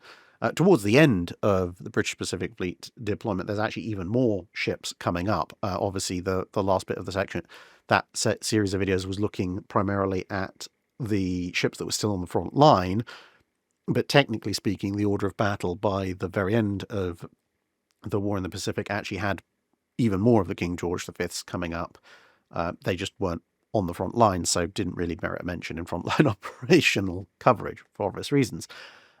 Now, in terms of the Americans warming up towards the British Pacific Fleet towards the end of the war, I think essentially you can divide American views on the British Pacific Fleet into three sections. You've got two sections of the front line and the other section, which is sort of the behind the lines perspective. So the front line perspective, obviously you have the initial portion when Admiral Spruance is there, which is mostly the Okinawa, Sakishima Islands section. And then the latter bit when Halsey's taken over and they're looking more at just softening up Japan in preparation for invasion, although it turns out obviously to be atomic bombs. I would say in both of those cases, the frontline US Navy is actually quite happy with the British being there. Spruance, of course, is faced with something of an unknown. He's got reports of what British carriers can and can't do from Europe and from the Mediterranean, but of course the British have been reconfiguring their fleet more towards Pacific operations anyway, and so Spruance, as I said, he's left with a little bit of an unknown of how are these ships going to perform relative to his own. He has some idea, but as you kind of see with the Sakishima operations, he essentially treats them as approximately speaking equal to his own carrier hulls, and maybe with a little bit more of a view towards them being a bit more durable. And he essentially goes, right, okay, here's our central invasion. I need to cover this bit, but I also need to cover this bit, but I need more carriers to cover this bit, which is going after the southern end of the Japanese home islands. I need fewer carriers to cover the Sakishima Formosa area. I don't have enough to do both, but with the British Pacific Fleet, I do, because I can send them to deal with the southern bit, I deal with the northern bit, jobs are good. And so he's quite happy to have the British around because as far as he's concerned, it gives him the strength to conduct the Okinawa operations and suppress the kamikazes, which he's very worried about. And for good reason, because kamikazes hitting a troop transport is not a good thing. By the time Halsey takes over, the Americans have had a bit more of a chance to get a bit of a clearer idea of how capable British ships are and what their strengths and weaknesses are.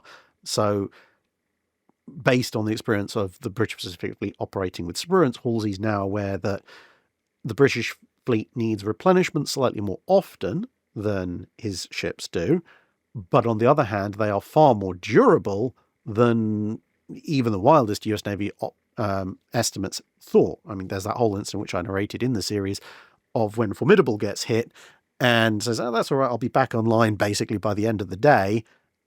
And the Americans, knowing exactly what a kamikaze does to an Essex class, went, you kidding, mate? And then a few hours later, Formidable's like, yep, I'm back. And you could almost hear 80 plus years down the line, the Americans going, oh, he was serious. Okay. And you really see that with Halsey's utilization of the British Pacific Fleet afterwards. He's just like, there's something to be gained here, that a capability we don't have. Excellent. Because ultimately, both Spruance and Halsey, in different ways, but I think are still expressing the same sentiment, which is we want to make the other guy die for his country, and anything that facilitates that with minimal casualties on our side is a good thing. And if that means bringing the British in with their weirdly durable carriers, we are going to do that. And yeah, so everybody's happy. The British get to be on the front line, the Americans get more strike aircraft, and, well, they take fewer casualties as a result. Plus, also, it means that I also get the feeling that certainly when it's Halsey around, and they're kind of mopping up the last remnants of the Japanese Navy, they're quite happy that the British accept with reasonably good grace the fact that they're not allowed to go after the big Japanese capital ship targets, because the Americans are still a little bit obsessed with vengeance for Pearl Harbor. But it means that they can go, okay, oh, look, this is the Americans. They can go, oh, look, there's a Pearl Harbor survivor. Right, we're going after them. Possibly slightly not the most strategic choice of targets, but they can do, because they can go, right, we're going to go and swarm this thing, which we really, really want to kill. But these other targets, which technically should be perhaps slightly higher up the priority list from a purely objective point of view, Brits, you can go and attack those as well. So, again, everybody's happy.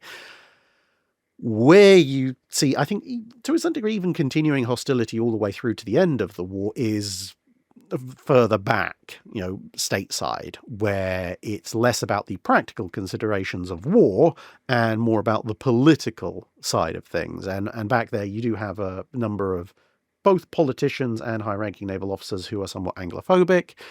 They also, even if they're not specifically Anglophobic, they are, of course, American, so they want America to sort of take the ascendancy, to become the greater power.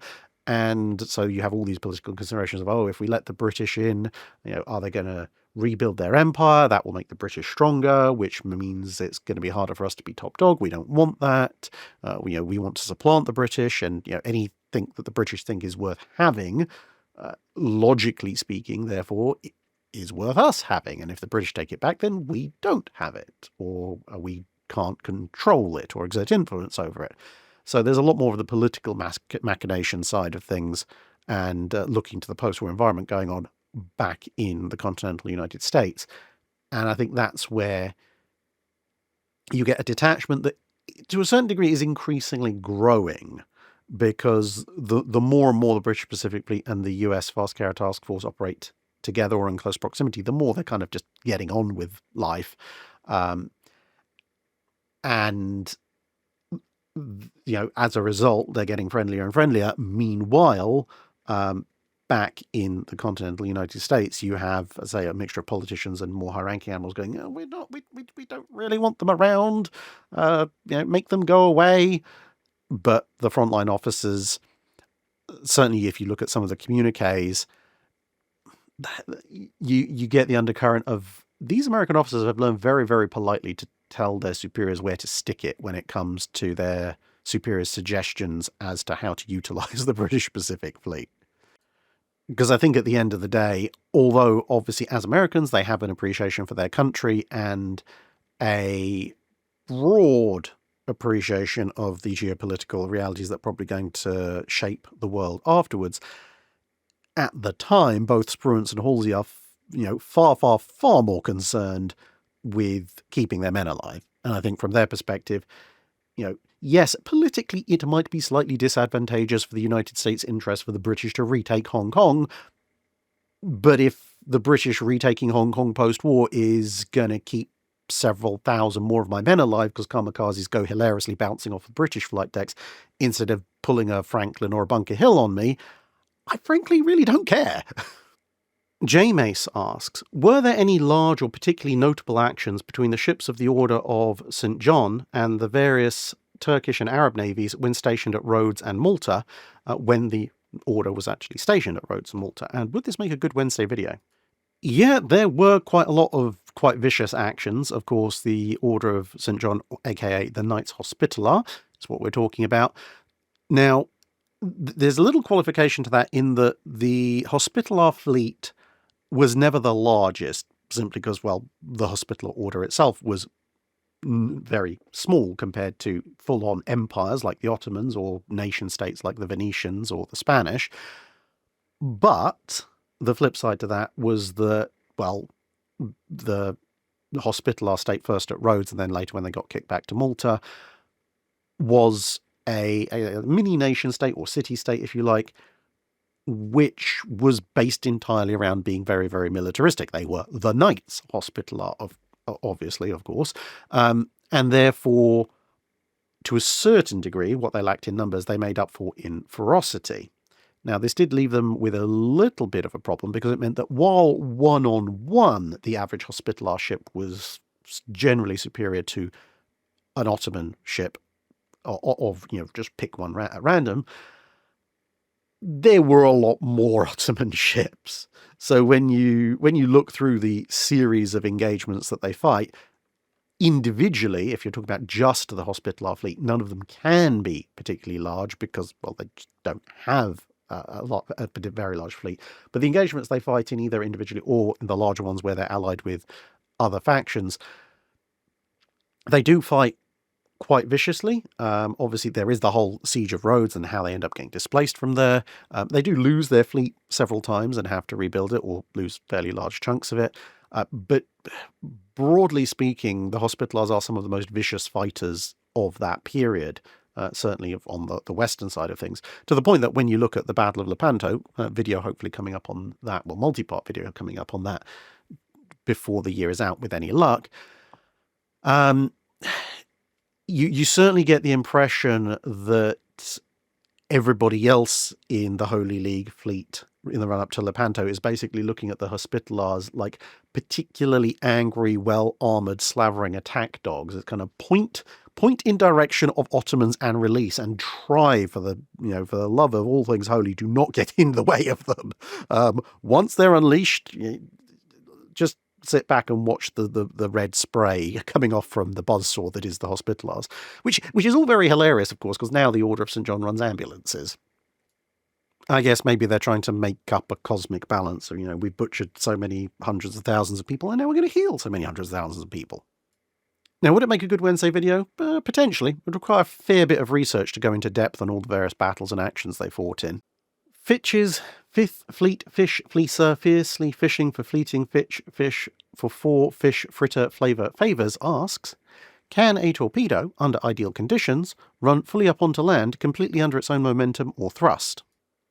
Yes, absolutely. I mean, you're looking at a weapon that weighs as much or more than most modern cars, and is booking it along World War II speeds, let's say, at somewhere between a speed that would get you a very severe speeding ticket in a residential zone, and up to even low highway speeds, depending, again, on the torpedo. And it's obviously a relatively smooth, regular shape, so if that thing runs out of water and is still moving under power, it's going to go a fair old distance. I mean, think of a car that, hopefully you've never been in one, but think of a car that flips up on its side or on its roof, going at 40, 50, 55 miles an hour, and skids. Think about how far that skids. And that's a lot of friction compared to what a torpedo would be experiencing. So, yeah, and there are multiple cases, actually, of combat-fired torpedoes that run up onto beaches and so forth. In the attacks the Japanese launch in Australia, they actually have at least one long lance that comes up a concrete ramp, I believe. And, well, this is one that's fetched up on Guadalcanal. The main thing is how much power and speed do they have when they hit the beach or the ramp or whatever it is, and what are the kind of angles you're looking at. Because if you're looking at a very, very, very, very gradually sloping beach, they might be, sluicing through sand and stuff well away from the shoreline. Whereas if it's a relatively steeply rising beach, but still a slope as opposed to a vertical wall, i.e. it encounters some form of ground, maybe only 5, 10, 15 feet away from the shoreline, is going to have more than enough momentum at that point to just go, whee, hello, I'm on the surface now. And finally, for this half, Stefan Perot asks, I really liked your video about the Samoa cyclone. It's very humbling to see how the sea itself will probably always have the last word. But it got me wondering, have there been any notable naval shipwrecks, i.e. a corvette or larger, in the last 50 years that the channel covers, i.e. basically the first half of the 20th century, due to weather? Or have ships in that period really become so seaworthy that no storm, in the open ocean at least, could take them down? Yeah, there have been a few, actually. You can see here, this is HMS Valerian, an Arabis-class sloop that was sunk in the 20s by a massive storm. There's also a number of destroyers that have been sunk by storms and gales over the course of the first half of the 20th century. There's a Free French destroyer that was only just in Free French service but sank in a gale. There have been a number of Royal Navy destroyers been caught in various gales and sunk as well. There are, of course, the destroyers lost in Typhoon Cobra.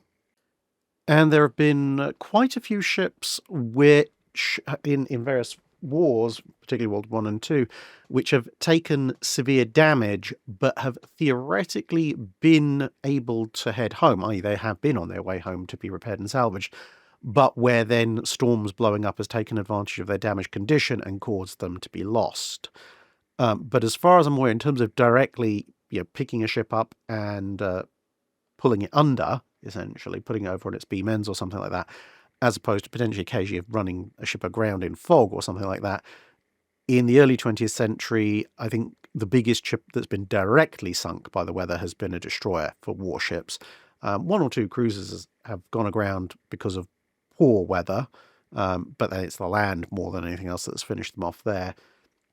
And then you have things like the Montague, which is a full-on Dreadnought battleship that's lost in fog because it runs aground, but that's more to do with the stupidity of the captain than anything else. And that brings us to an end of the first half of Drydock episode 378. Thank you very much for listening and getting this far, and I hope to see you again in the second half pretty soon.